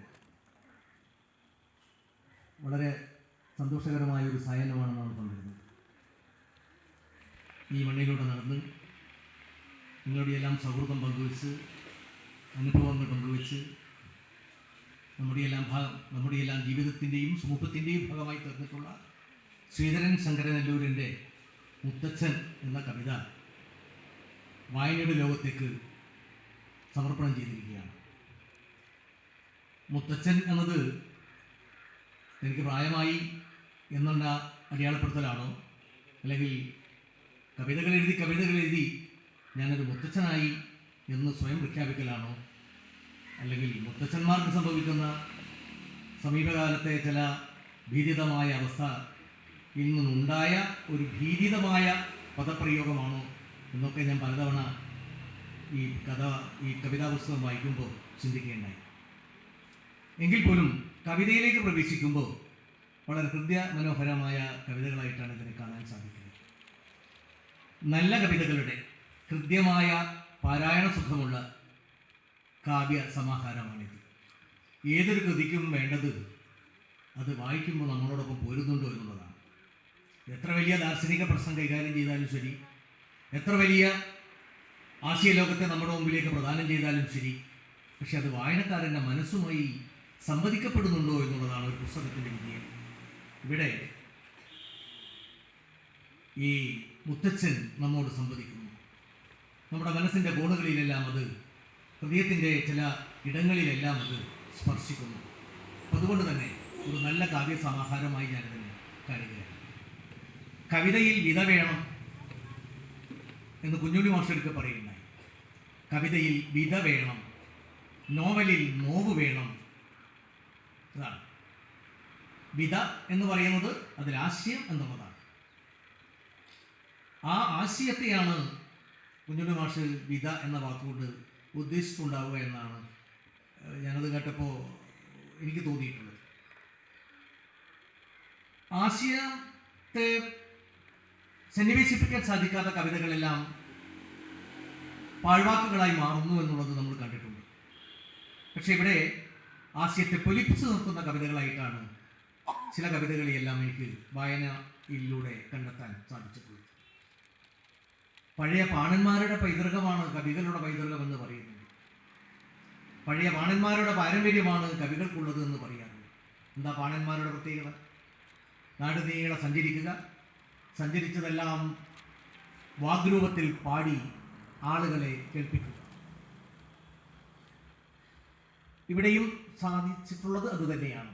തൻ്റെ അനുഭവത്തിലൂടെ, താൻ കണ്ടതിലൂടെ, തനിക്ക് പരിചിതമായിട്ടുള്ള ലോകത്തെക്കുറിച്ച് അതിൻ്റെ വ്യത്യസ്തങ്ങളായ തലങ്ങളിൽ നിന്നുകൊണ്ട് ഈ കവിതകൾ രചിച്ചിരിക്കുന്നു. അങ്ങനെയുള്ള 31 കവിത. ഓരോ കവിതയും കാലത്തിൻ്റെ അടയാളമാണ്. കാലത്തിൻ്റെ സ്പന്ദനമേറ്റുവാങ്ങാൻ കഴിയാത്ത കവികളായി നിലനിൽക്കുകയില്ല. കാരണം കാലത്തിൻ്റെ സൃഷ്ടിയാണ് കവി. A poet is product of his age എന്നാണ് പൊതുവിൽ കവികളെക്കുറിച്ച് പറയുന്നത്. കാലത്തിൻ്റെ സൃഷ്ടിയാണ്, കാലത്തിൻ്റെ ഉൽപ്പന്നമാണ് എന്നുള്ളത്.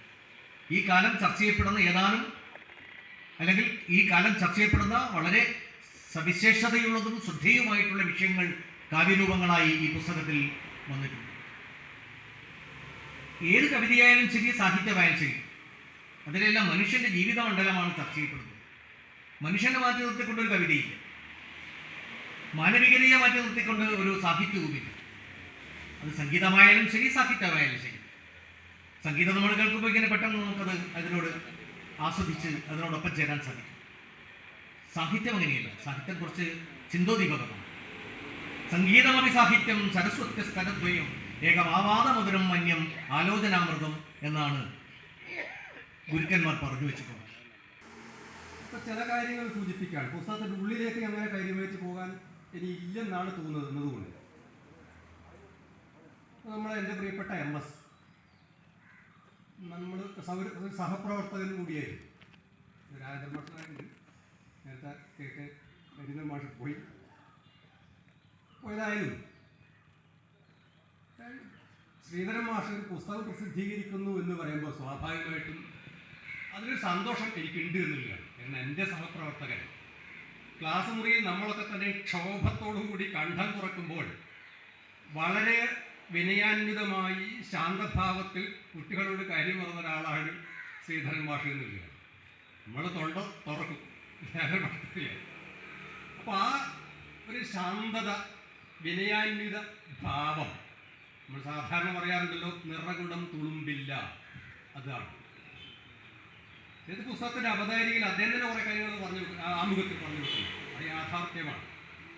49 ജനിച്ചിട്ട് ഇപ്പോൾ ഏതാണ്ട് 2024 എത്തിയിരിക്കുന്ന ആ സമയത്ത് മുത്തച്ഛനായപ്പോൾ ഈ കഥ മുത്തച്ഛനായ ശ്രീധരൻ മാഷ്. അപ്പോൾ പുസ്തകത്തിന് മുത്തച്ഛൻ എന്ന് പേര് കൊടുക്കുകയാണ്. എൻ്റെ പ്രിയപ്പെട്ട സുഹൃത്ത് ഇബ്രാഹിം മാഷ് പുസ്തകം എഴുതി. അദ്ദേഹത്തിന് 55 വയസ്സായി. അകവും പുറവും 55 എന്നാണ് അദ്ദേഹത്തിന് പേര് കൊടുത്തത്. നമ്മൾ പുസ്തകത്തിന് പേര് കൊടുക്കുമ്പോൾ ഏതെങ്കിലും തരത്തിൽ നമ്മുടെ ജീവിതവുമായിട്ടോ അതുപോലെ എന്തും കാര്യമായിട്ടൊരു ബന്ധമുണ്ടാകും എന്നുള്ളൊരു യാഥാർത്ഥ്യമാണ്. അപ്പോൾ ഈ മുത്തച്ഛൻ 31 അതിനകത്തുള്ളത്. അതിന് എന്തെങ്കിലും അർത്ഥമുണ്ടോ എന്നറിയില്ല. ഉണ്ടായിരിക്കണം. അല്ലാതെ ഒരു എണ്ണം നമ്മളങ്ങനെ പറയണ്ട. അല്ലാണ്ട് വന്നതുകൊണ്ട് 31 എന്നുള്ളതല്ല. അതിനെന്തോ ഉണ്ടാവുകയില്ല. നേരത്തെ ഔദ്യോഗികമായ ജീവിതത്തിൽ ബന്ധപ്പെട്ട കാര്യങ്ങളോ അതൊക്കെ ആകാവുന്നതാണ്. അപ്പോൾ അദ്ദേഹം ബേസിക്കലി അദ്ദേഹം ഒരു കവിയാണ്. നമ്മുടെ പഴയ സാഹിത്യ സിദ്ധാന്തം ഒക്കെ അനുസരിക്കുകയാണെങ്കിൽ കഥ എഴുതുന്നവരും നോവൽ എഴുതുന്നവരും നാടകം എഴുതുന്നവരും ഒക്കെ തന്നെ കവികളാണ്. നാടകാന്തം കവിത്വം എന്നതിൻ്റെ പ്രമാണമുണ്ട്. ഇതൊക്കെ എഴുതി തെളിഞ്ഞ് വന്ന ആൾക്ക് മാത്രമേ നാടകം എഴുതാൻ പറ്റൂ എന്നല്ലേ ഇതിൻ്റെ അർത്ഥമല്ലേ? ഇതെല്ലാം എഴുതിയ അപ്പോൾ ഇതൊക്കെ എന്താണ്? കവിത തന്നെയാണ്. പൊതുവെ സാഹിത്യം എന്ന് സാഹിത്യസ്യ ഭാവം. എന്തൊക്കെ സാഹിത്യം? അതിനകത്ത് ഇദ്ദേഹം തന്നെ പറഞ്ഞ പോലെ രൂപവും ഭാവവും ഒക്കെ തന്നെയാണ്. വാക്കും അർത്ഥവും തന്നെയാണ്. രമണീയാർത്ഥ പ്രതിപാദക ശബ്ദ കാവ്യം എന്ന് പറഞ്ഞത് മനോഹരങ്ങളായ പദങ്ങൾ ചേർത്ത് വെച്ച് മനോഹരങ്ങളായ അർത്ഥമുണ്ടാകുമ്പോൾ അത് കാവ്യമായി മാറുന്നുവെന്നാണ്. നമ്മുടെ പുസ്തകത്തിലൂടെ നൂലിട്ട് നോക്കിയാൽ ഇതൊക്കെ നമുക്ക് കണ്ടെത്താൻ കഴിയും. എന്നോട് മുമ്പൊരു സുഹൃത്ത് പറഞ്ഞിട്ടേ, എടാ മാഷേ, ഞാൻ മലയാളം പഠിപ്പിച്ച ഭാഷാകൊണ്ടിരിക്കുക, എന്ത് നാളെ ഇന്നത്തൊക്കെ കവിതകൾ വായിച്ച എന്താ ആയിരിക്കാം തിരിയാതാന്ന്. സച്ചിദാനന്ദൻ്റെ പോലും കവിതകൾക്ക് കവിതയല്ല എന്നൊക്കെ പറഞ്ഞ ആൾക്കാരൊക്കെ ഉണ്ട് എന്നതുകൊണ്ടാണ്. അത് ഒരു കാലത്തിന് പുതിയ കാലത്തിൻ്റെ സ്പന്ദനങ്ങൾ അതിനകത്ത് വരികയാണ്. കാലത്തിലൂടെ ഒഴുകുന്ന വലിയ നദികളാണ് ഓരോ കവിതയും എന്ന് വേണമെങ്കിൽ പറയുന്നത്. മുമ്പ് ഇങ്ങനെ ഒഴുകി പോയിരിക്കുന്ന കവിതകൾ ഇപ്പോൾ പുതിയ രീതിയിൽ പോവുകയാണ്. ആ വലിയ പുഴകളൊക്കെ തന്നെ നീർച്ചാലുകളായി മാറിക്കറിഞ്ഞു. ചിലരൊക്കെ തന്നെ അത് വറ്റി വരണ്ടും പോയിട്ടുണ്ട്. അതുകൊണ്ട് പഴയ കാലത്തുണ്ടാകുന്ന മഹാകാര്യങ്ങളൊന്നുമല്ല ഇന്ന് ഉണ്ടാവുക. ഇന്ന് ഉണ്ടാകുന്ന ചിലപ്പോൾ 4-5 വാക്കുകളിലും ചിലപ്പോൾ ഒരു അര പേജിലൊക്കെ ഒതുങ്ങുന്ന രീതിയിൽ കാര്യങ്ങൾ മാറുക എന്നുള്ളതാണ്. പഴയ രീതിയിലുള്ള വ്യാഖ്യാനങ്ങളിൽ ഒന്നും തന്നെ ഒതുങ്ങാത്ത രീതിയിലേക്ക് നമ്മുടെ കവിതകളൊക്കെ മാറിക്കഴിഞ്ഞു എന്നുള്ളതാണ്. പഴയ നിർവചനങ്ങളൊന്നും ഇന്നത്തെ കവിതകൾക്ക് അത് അത്ര സാർത്ഥകമാകില്ല എന്നാണ് തോന്നുന്നത്. പക്ഷെ നമ്മൾ ഈ മുത്തച്ഛനിലൂടെ അങ്ങോട്ട് പോകുമ്പം മിക്കവാറും തന്നെ ഈ പറഞ്ഞിരിക്കുന്ന കാര്യങ്ങളൊക്കെ ഇതിനകത്ത് ഒത്തുതന്നെ വരുമ്പോൾ കാണാൻ കഴിയും. കവിതയ്ക്ക് രൂപമുണ്ടാകുന്നതും ഭാവമുണ്ടാകുന്നതും മനോഹരമായിരിക്കുന്ന ആശയങ്ങൾ ഉണ്ടാകുന്നതും ചൊല്ലാൻ കഴിയുന്നതും ഒക്കെയുള്ള കാര്യങ്ങൾ. കാരണം ഒരു കാലത്ത് നമുക്കറിയാം, ഭാരതത്തിൽ പോലും എന്ന് പറഞ്ഞാൽ ആസ്ഥാന ഗായകന്മാർക്ക് തുല്യമായിരിക്കുന്ന സ്ഥാനം തന്നെ ഉണ്ടായിരുന്നു ആസ്ഥാന കവികൾക്ക് എന്നുള്ളതാണ്. അന്ന് പുസ്തകം കവിത എഴുതിയിട്ട് വായിക്കുന്ന രീതിയല്ല, ഇത് സദസ്സിലെത്തിയിട്ട് ചൊല്ലുക എന്നുള്ളതാണ് അതിന് കാര്യം. കേട്ടുകൊണ്ട് ആസ്വദിക്കുന്ന ഒന്നായിരുന്നു പഴയകാലത്തെ കവിത എന്നുള്ളതാണ്. ഇപ്പോൾ കവിതയായതിൽ ശ്രാവ്യം, ദൃശ്യം എന്നൊക്കെയുള്ള ഇതിന് വ്യാഖ്യാനങ്ങൾ ഉണ്ടായിരുന്നു. കേട്ടാസ്വദിക്കുന്നത്, കണ്ടാസ്വദിക്കുന്നത് എന്നുള്ളത്. കൂടിയാട്ടങ്ങളും അതിൽ നിന്ന് രൂപം കൊണ്ടിരിക്കുന്ന നാടകമൊക്കെ തന്നെ നമ്മൾ എന്താണ് ഈ ദൃശ്യ രൂപത്തിലേക്ക് ആസ്വദിക്കുന്ന സാധനങ്ങളാണ്. പുതിയ കാലത്തിൻ്റെ സിനിമ എന്നുള്ളതിലൊക്കെ ഇവരും അങ്ങനെയാണ്. അപ്പോൾ ഇതൊക്കെ വേണമെങ്കിൽ നമുക്ക് കവിത എന്നുള്ള വലിയ ഒരു ക്യാൻവാസിനുള്ളിൽ ഒതുക്കാൻ പറ്റുമെന്നാണ് തോന്നുന്നത്. ഒരു നാളൻ കണ്ണാടി കാണിച്ചു മുടിയിൽ ഒളിച്ചിരിക്കും വെള്ളിരോമ ദൃശ്യം. സങ്കടത്താലവ ഒക്കെ പിഴുതുടൻ കേശം ഞാൻ ഭംഗിയിൽ ചീകി വച്ചു. പിന്നെ വെളുത്തവ സംഘം ചേർന്നെത്തവെ തോറ്റു പിൻവാങ്ങി ചികുര ഭംഗി. വാർദ്ധക്യം വാതിലിൽ മുട്ടി വിളിക്കവെ സ്വീകരിക്കാതിരിക്കാനൊക്കുമോ? സ്വീകരിക്കാതിരിക്കാനൊക്കുമോ? ഒരു നാളൻ കണ്ണാടി കാണിച്ചു മുടിയിൽ ഒളിച്ചിരിക്കും വെള്ളിരോമ ദൃശ്യം. അന്ധത ബാധിച്ച നേത്രങ്ങൾ കേകിന കണ്ണട ചേലോടെ ചേർത്തു വെപ്പാൻ. ബധിരത ബാധിച്ച കർണങ്ങൾ കേകിന കേൾവിയന്തങ്ങളിന്നോമനിപ്പാൻ. ഇടറുന്ന പാദങ്ങൾക്കൊപ്പം നടക്കുവ ഗമ ചേർത്തൊരു നുവടിയും നൽകി. ഗമ ചേർത്തൊരു നുവടിയും നൽകി. ഇമ്പമേറും കാഴ്ച, ശബ്ദം, രസം, ഋതുഭേദങ്ങളന്യമാക്കുന്ന കാലം. പകരങ്ങൾ ചേർത്തു പരിഹാരം തേടവെ പഞ്ചേന്ദ്രിയങ്ങൾ പണി മുടക്കി. ശാശ്വത നിദ്രയെ പുൽകിപ്പുണരുവാൻ കാത്തിരിക്കും കാലം കഷ്ടകാലം. കാത്തിരിക്കും കാലം കഷ്ടകാലം. ഒരു നാളൻ കണ്ണാടി കാണിച്ചു മുടിയിൽ ഒളിച്ചിരിക്കും വെള്ളിരോമ ദൃശ്യം. സങ്കടത്താലവയൊക്കെ പിഴുതുടൻ കേശം ഞാൻ ഭംഗിയിൽ ചീകി വച്ചു. പിന്നെ വെളുത്തവ സംഘം ചേർന്നെത്തവെ തോറ്റു പിൻവാങ്ങി ചികുര ഭംഗി. വാർദ്ധക്യം വാതിലിൽ മുട്ടി വിളിക്കവെ സ്വീകരിക്കാതിരിക്കാനൊക്കുമോ? സ്വീകരിക്കാതിരിക്കാനൊക്കുമോ? ഈ കവിത ഞാൻ എൻ്റെ ഗുരുനാഥൻ്റെ പാദങ്ങളിൽ സമർപ്പിക്കുന്നു.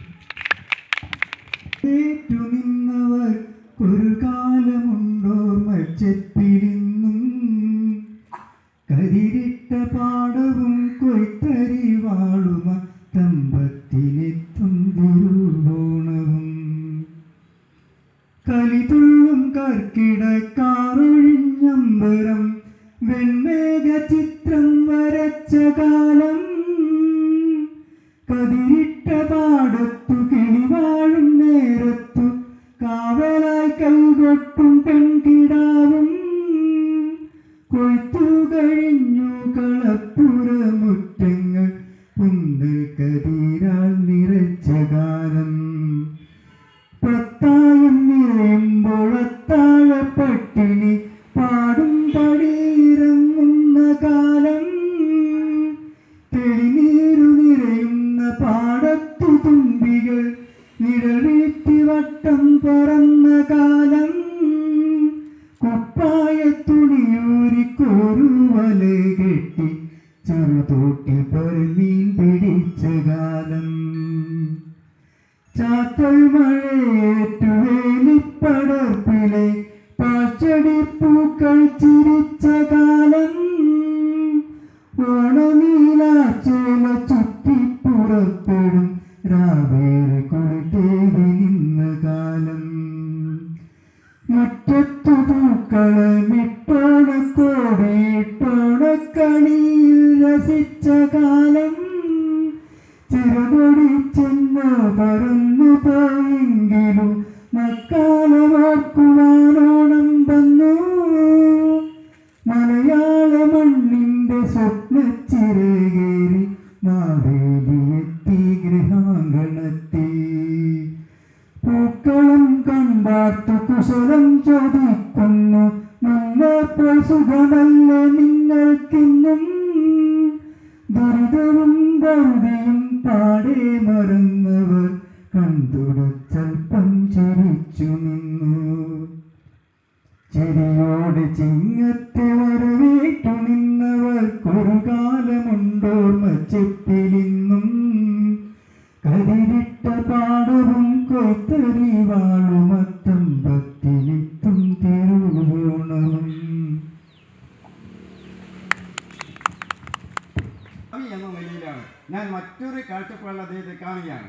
ഞങ്ങൾ രണ്ടുപേരും കേരള സീനിയർ സിറ്റിസൺസ് ഫോറം എന്ന സംഘടനയിൽ എത്രയോ കാലം ജോലി ചെയ്തവരാണ്.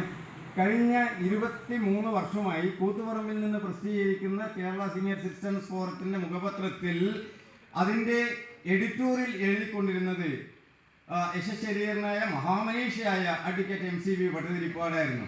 അദ്ദേഹം പോയതിന് ശേഷം 2008 ശേഷം അതേ നിലവാരത്തിൽ എത്രയെത്ര വിഷയങ്ങളെപ്പറ്റി എണ്ണിയാൽ തീരാതെ, ഇവിടെ 31 കവിതയെന്ന് പറഞ്ഞു, 31 കവിതയല്ല 150ഓളം വിഷയങ്ങളെപ്പറ്റി അദ്ദേഹം എഴുതിയിട്ടുള്ള മനോഹരമായ ലേഖനങ്ങൾ. പലപ്പോഴും ഇത് പറയുന്നതിൽ ശേഖരമാഷനോട് ക്ഷമിക്കണം, അദ്ദേഹത്തിൻ്റെ പേര് ഒരിക്കലുമില്ല. ഈ കാര്യം അറിയുന്നത് ഒന്ന് അദ്ദേഹം കുമാരേട്ടൻ എന്ന് വിളിക്കുന്ന ഈ കുമാരേട്ടനാണ്. 1-2 പേർക്കറിയാം. ഒന്ന് ചന്ദ്രാട്ടനായിരുന്നു, ചന്ദ്രാട്ടൻ ഇന്നില്ല.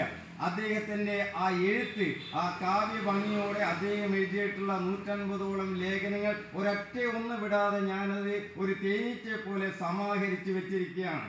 അദ്ദേഹം എഴുതിത്തരുന്ന ലേഖനങ്ങൾ അദ്ദേഹത്തിൻ്റെ കവിത മാത്രമല്ല, കവിത പോലെ തന്നെ അതിമനോഹരമാണ് അദ്ദേഹത്തിൻ്റെ കയ്യക്ഷരവും. കുമാരേട്ട എന്ന് വിളിച്ചുകൊണ്ട് പലപ്പോഴും എനിക്ക് തന്ന ആ ലേഖനങ്ങൾ അത് എഡിറ്റോറിയലായി അവിടെ അദ്ദേഹത്തിൻ്റെ പേര് വെളിപ്പെടുത്താതെയാണ് അത് എഴുതിയിരിക്കുന്നത്. അദ്ദേഹത്തിൻ്റെ മഹാമനസ്കതയാണ് അവിടെ കാണിക്കുന്നത്. ഇനി മറ്റൊരു കാര്യം, ഞാൻ പറഞ്ഞ ഒരു രഹസ്യം പറയാനും 2 കാര്യങ്ങൾ ചെയ്യാനുമാണ് ഞാനിവിടെ വന്നത് എന്ന്. ഞാനൊരു വായനശാല പ്രവർത്തകനാണ്. കുനിയിൽപ്പാലം AKG വായനശാലയുടെ പ്രസിഡന്റാണ്. കഴിഞ്ഞ 10-15 വർഷമായി ഇവിടെ വരുന്ന സമയത്ത് ഈ വാക്കുകളേക്കാൾ എനിക്ക് ഈ വായനശാലയ്ക്ക് എന്ത് കൊടുക്കാൻ പറ്റും എന്നത് ആ ചിന്തയോട് കൂടി ഞാനൊരു പുസ്തകമായാണ് ഇവിടെ വന്നത്.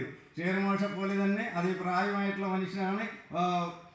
37 കൊല്ലം കേരളത്തിൻ്റെ ഇന്ത്യയുടെ പല ഭാഗത്ത് കച്ച് മരുഭൂമി മുതൽ പാകിസ്ഥാൻ മുതൽ നിക്കോബാർ വരെ ജോലി ചെയ്ത ഒരാൾ എന്ന നിലയിൽ പലരും എന്നോട് പറഞ്ഞു, കുമാരേട്ട എത്രയോ നിങ്ങൾ പുസ്തകം പ്രകാശനം ചെയ്തു, പ്രസിദ്ധീകരിച്ചു, സ്വന്തമായി വല്ലതും എഴുതിക്കൂടെ എന്നതിൻ്റെ പേരിൽ ഞാൻ സ്വന്തമായി എഴുതി സ്വന്തമായി പ്രസിദ്ധീകരിച്ച് TP നാരായണ മാസ്റ്റർക്ക് സമർപ്പിച്ച് അദ്ദേഹത്തിൻ്റെ മുറിയിൽ വെച്ച് പ്രകാശനം ചെയ്ത ആ പുസ്തകം ഞാൻ നമ്മുടെ വായനശാലയ്ക്ക് വേണ്ടി അതിൻ്റെ ഒരു കോപ്പി നൽകിയാണ്. അത് വായനശാല ഭാരവാഹികൾ ദയവീത് അത് സ്വീകരിക്കണമെന്ന് ഞാൻ അപേക്ഷിക്കുകയാണ്. സസ്നേഹം എന്നാണ് ഈ പുസ്തകത്തിൻ്റെ പേര്. സസ്നേഹം മാത്രമേ എനിക്ക് പറയാൻ അറിയുള്ളൂ, അതാണ് ഇതിൻ്റെ കാരണം.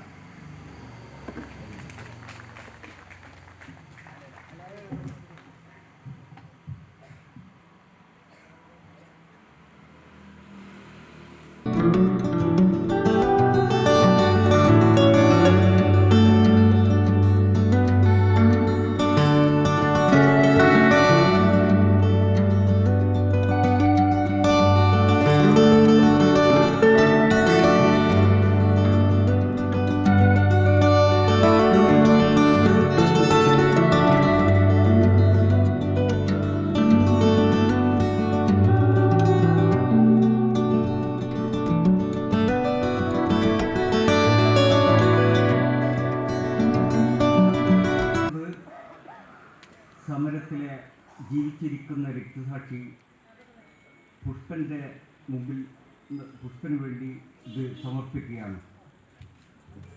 പുഷ്പ, ഞാൻ അറിയുന്നു നിന്നിൽ കൊടുങ്കാറ്റിൻ്റെ കാഠിന്യമുള്ള കനലിരിയുന്നത്. പുഷ്പ, ഞാൻ അറിയുന്നു നിന്നിൽ കൊടുങ്കാറ്റിൻ്റെ കാഠിന്യമുള്ള കനലെരിയുന്നത്. ചാളയിൽ ഊതിച്ചുവന്ന ചുറ്റികത്തുമ്പത്ത് നക്ഷത്ര സൂര്യൻ ഉദിച്ചുയരുന്നതും. തെരുവിൽ നീ നെട്ടല്ലൊരായുധമാക്കി ജ്വലിച്ചു മുന്നേറി നാളേക്കു വേണ്ടി ചരിത്രം കുറിച്ചതും. തെരുവിൽ നീ നെട്ടല്ലൊരായുധമാക്കി ജ്വലിച്ചു മുന്നേറി നാളേക്കു വേണ്ടി ചരിത്രം കുറിച്ചതും. നിനക്കല്ലാതെ അന്യൻ്റെ വാക്കുകൾക്കർത്ഥം തിരയുന്ന ചോരക്കതിരിൽ ചുവന്ന ചിത്രത്തിൻ്റെ നാം ഒത്തുചേരേണ്ട ഒരായുധം പൂക്കുന്നു. നിനക്കല്ലാതെ അന്യൻ്റെ വാക്കുകൾക്ക് അർത്ഥം തിരയുന്ന ചോരക്കതിരിൻ ചുവന്ന ചിത്രത്തിൽ നാം ഒത്തുചേരേണ്ട ഒരായുധം പൂക്കുന്നു. മുന്നിൽ കഴുകൻ്റെ ഇന്നലെയില്ലാത്ത പേടിപ്പെടുത്തുന്ന കാൽനകം. മുന്നിൽ കഴുകൻ്റെ ഇന്നലെയില്ലാത്ത പേടിപ്പെടുത്തുന്ന കാൽനകം. കത്തിപോൽ മൂർച്ച കൂട്ടിയ കൊക്കുമായി മായ ഒരു നിമിഷത്തിലാണ് ഞാൻ നിങ്ങളെ അഭിമുഖീകരിക്കുന്നത്. വളരെയേറെ ഉൾത്തുടിപ്പോടുകൂടി സന്തോഷത്തോടുകൂടി ഈ നിമിഷം ഞാൻ നിങ്ങളുമായി പങ്കിടാൻ സാധിച്ചതിൽ എനിക്ക് അതിയായ സന്തോഷമുണ്ട് എന്നുള്ള കാര്യം നിങ്ങളുമായി പങ്കുവെക്കുകയാണ്. കവിയും കവിത എഴുതുക, അതുപോലെ തന്നെ അത് പ്രസിദ്ധീകരിക്കുക എന്നൊക്കെ പറയുന്നത് ഈ കാലത്ത് ഒരു പുതിയൊരു സംഭവമൊന്നുമല്ല. നിരവധി ആളുകൾ നിരവധി പുസ്തകങ്ങൾ രചിക്കുകയും അത് അന്യരിലേക്ക് തൻ്റെ ആശയങ്ങൾ, തൻ്റെ മനസ്സ്, തൻ്റെ ജീവിതം എത്തിക്കുകയും ചെയ്തുകൊണ്ടിരിക്കുന്ന ഒരു കാലഘട്ടമാണ്. അതിലൊരു പുതുമയൊന്നും എനിക്ക് അവകാശപ്പെടാനില്ലെങ്കിലും എനിക്ക് അവകാശപ്പെടാനുള്ളത് നിങ്ങളുടെ സൗഹൃദമാണ്, നിങ്ങളുടെ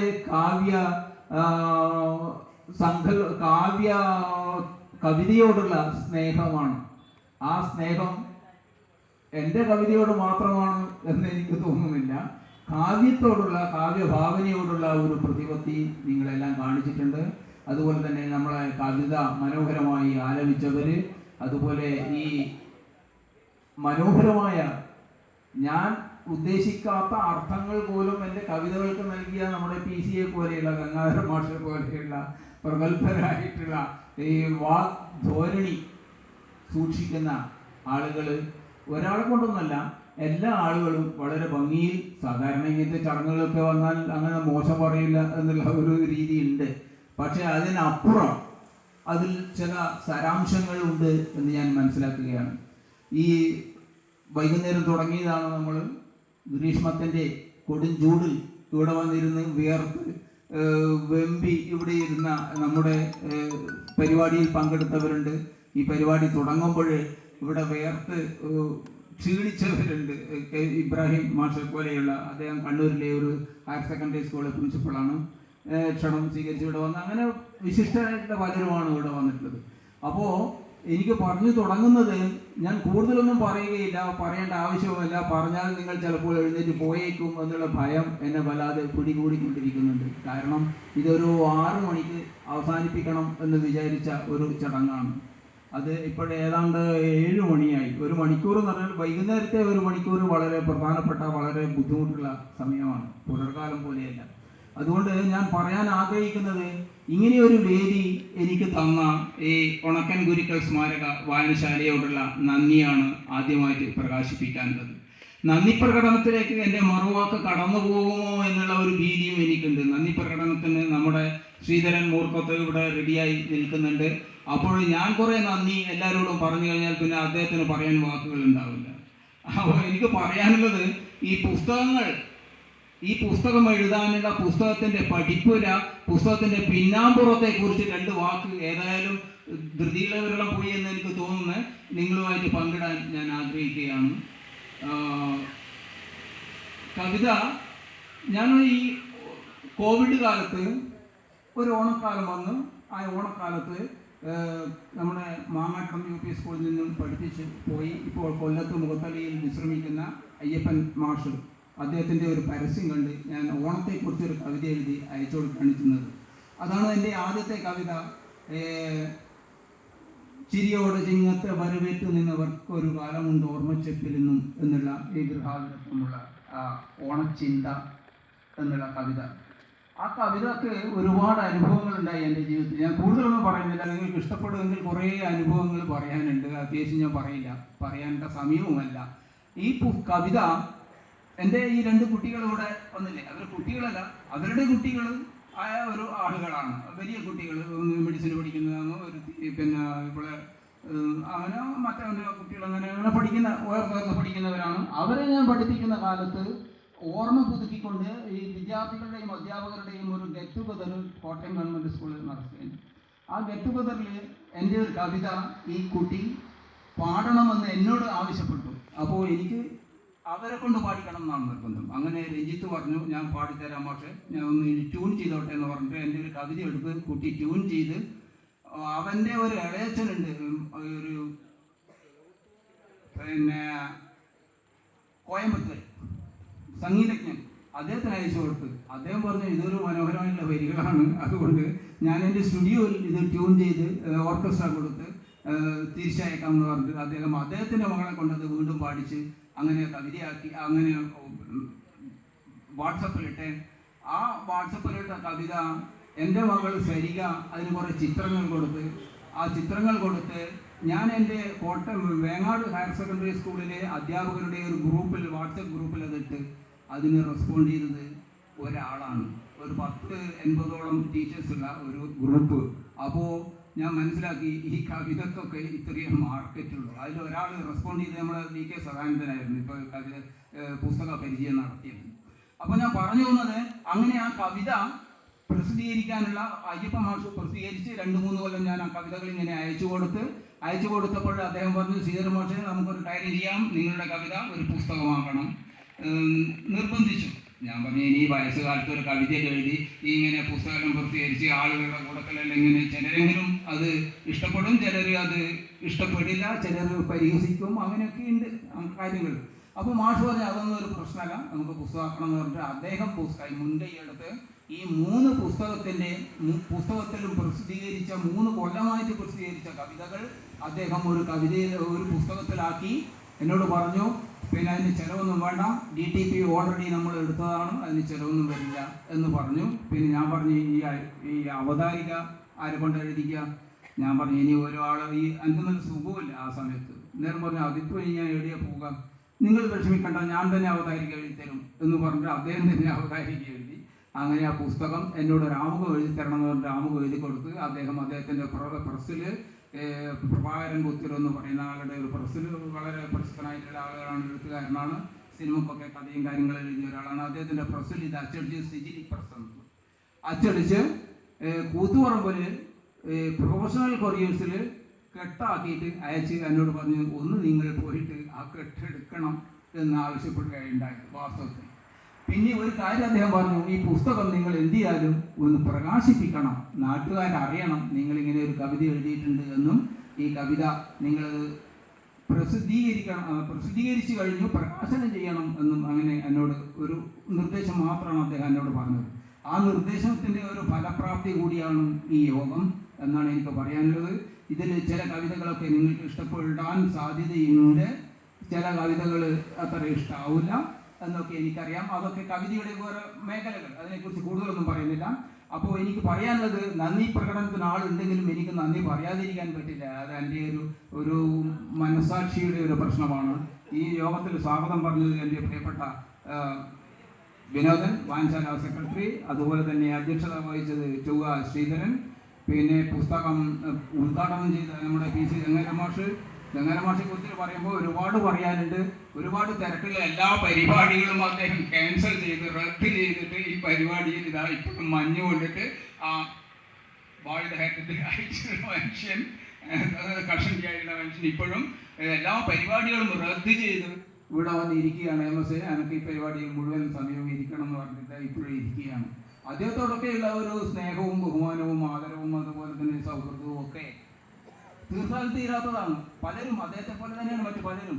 അപ്പോൾ അങ്ങനെയുള്ള ഗംഗാധര മാഷ്, പിന്നെ അതുപോലെ തന്നെ പുസ്തകം പ്രകാശനം ചെയ്ത കുമാരൻ മൈലേരി, ഏറ്റുവാങ്ങിയ പവിത്രൻ മൊകേരി, പുസ്തകം പരിചയപ്പെടുത്തിയ സദാനന്ദൻ, അനുമോദനങ്ങൾ അർപ്പിച്ച വിശിഷ്ട വ്യക്തികൾ, അതുപോലെ തന്നെ കവിത ഇത്ര മനോഹരമായിട്ട് പാടാൻ കഴിയും എന്ന് എനിക്ക് പറഞ്ഞു തന്ന എൻ്റെ പൂർവ്വ വിദ്യാർത്ഥികളും അതുപോലെ തന്നെ ഈ നാട്ടുകാരുമായിട്ടുള്ള പിഞ്ചുകുട്ടിയായുള്ള നിലയടക്കമുള്ള ഒരു സദസ്സ് എന്നെ വാസ്തവത്തിൽ എൻ്റെ മനസ്സിൻ്റെ ഉള്ളിൽ എൻ്റെ കവിതയുടെ ആ അനുരണനങ്ങൾ കയറ്റിവിട്ട ആ സംഗീതജ്ഞർക്ക്, ആ കുട്ടികൾക്ക്, കുട്ടികളോടുള്ള എൻ്റെ ഒരു സ്നേഹവും അതുപോലെ തന്നെ സ്നേഹം ഞാൻ അവരെ അറിയിക്കുകയാണ്. എനിക്ക് അവർക്ക് കൊടുക്കാൻ എൻ്റെ കയ്യിലൊന്നുമില്ല. 1-2 പുസ്തകങ്ങൾ ഉണ്ടായിരുന്നു, ഞാനത് എല്ലാവർക്കുമായിട്ട് ഇങ്ങനെ കൊടുത്തു. പിന്നെ ഈ പുസ്തകങ്ങൾ സാധാരണ പ്രസിദ്ധീകരിച്ചു കഴിഞ്ഞാൽ വിറ്റ് പൈസ വാങ്ങിക്കുന്ന ഒരു പരിപാടിയുണ്ട്. അത് ഞാൻ നിർത്തണം ഈ കവികളോട് എന്നാണ് എനിക്ക് പറയാനുള്ളത്. കാരണം ഒരു പ്രയാസപ്പെട്ട എൻ്റെ കവിതകളൊക്കെ അങ്ങനെ സാധാരണക്കാരായിട്ടുള്ള ആളുകളാണ് ഈ സദസ്സിലുള്ളത്. അവർക്ക് 100 റുപ്യാണ് ഈ പുസ്തകത്തിന് വില. ഞാൻ കൊടുത്ത് പൈസ വാങ്ങില്ല എന്ന് പ്രസാധകരോടും പറഞ്ഞിട്ടുണ്ട്, ഈ വായനശാല പ്രവർത്തകരോടും പറഞ്ഞിട്ടുണ്ട്. അപ്പോൾ ശ്രീധരൻ പ്രസിഡന്റ് പറഞ്ഞ് ഒരു കാര്യം ചെയ്ത് മോശെ, അത് ഞങ്ങൾ വിറ്റോളാം, ആ പൈസ വായനശാലക്ക് എടുക്കാമെന്ന് പറഞ്ഞപ്പോൾ ഞാൻ പറഞ്ഞു, ഒരു കാര്യം ചെയ്യും, വായനശാലക്കുള്ള പൈസ ഞാൻ തരും, പക്ഷേ പുസ്തകത്തിൻ്റെ പൈസ നിങ്ങൾ വാങ്ങിക്കേണ്ടതില്ല. അതെൻ്റെ സ്നേഹ സൗഹൃദം പങ്കുവെക്കുന്നവർക്ക് വായിക്കാൻ വേണ്ടിയിട്ടാണ് ഞാനത് ഉദ്ദേശിക്കുന്നത്. അത് വായിക്കട്ടെ എന്ന് പറഞ്ഞിട്ട് ആ അധ്യായം ക്ലോസ് ചെയ്യാന്നുള്ളത്. അപ്പോൾ ഈ നിങ്ങൾ കാണിച്ച ഈ നന്ദിക്കും അതുപോലെ തന്നെ സൗഹൃദത്തിനും സ്നേഹ ആദരവിനും ഒക്കെ തന്നെ വാക്കുകൾ കൊണ്ട് പറഞ്ഞ് അറിയിക്കാൻ പറ്റാത്ത നന്ദി എനിക്കുണ്ട്. അപ്പോൾ ഗംഗാധര മാഷ് കഴിഞ്ഞ് പിന്നെ വേറെ ഗംഗാധര മാഷ് ഇവിടെ ഉണ്ട്. അതുപോലെ തന്നെ മനോജൻ, ഗംഗാധര മാഷ്, പിന്നെ ഒന്നാമത് വായിക്കാൻ കഴിയാത്തൊരു പ്രശ്നം ലൈറ്റും ഇല്ല, അതുകൊണ്ടാണ് ഞാനൊന്ന് സ്കിപ്പ് ചെയ്താലോ എന്നിങ്ങനെ ആലോചിച്ചത്. പക്ഷേ എനിക്കത് സാധ്യമല്ല എന്ന് എനിക്ക് വന്നിരിക്കുന്നു. അബ്ദുൽ ഖാദർ വന്നിട്ടില്ല. അതുപോലെ ഇബ്രാഹിം മാഷ് കണ്ണൂരിനെ വന്നതാണ്. കണ്ണൂരാണ് അദ്ദേഹം പഠിപ്പിക്കുന്നത്. കുമാരാട്ടൻ വളരെ എന്നേക്കാൾ പ്രായമുള്ള ഒരു മനുഷ്യനാണ്. അദ്ദേഹം ഈ പറഞ്ഞ വാക്കുകൾ നിങ്ങൾ കേട്ടിട്ടുണ്ടാകും. പിന്നെ മനോജ് TP വന്നിട്ടില്ല. ഗംഗാധര മാസ്റ്റർ, പിന്നെ പ്രകാശൻ, നമ്മുടെ ദേശബന്ധു വായനശാല, ഏറെക്കാലം ഞാൻ ആ വായനശാല പ്രവർത്തകനായിരുന്നു. ആ നിലയിൽ അദ്ദേഹത്തെയും ഈ പരിപാടിയിൽ പങ്കെടുപ്പിക്കാനും അദ്ദേഹം വന്ന് പറയാനും സാധിച്ചു.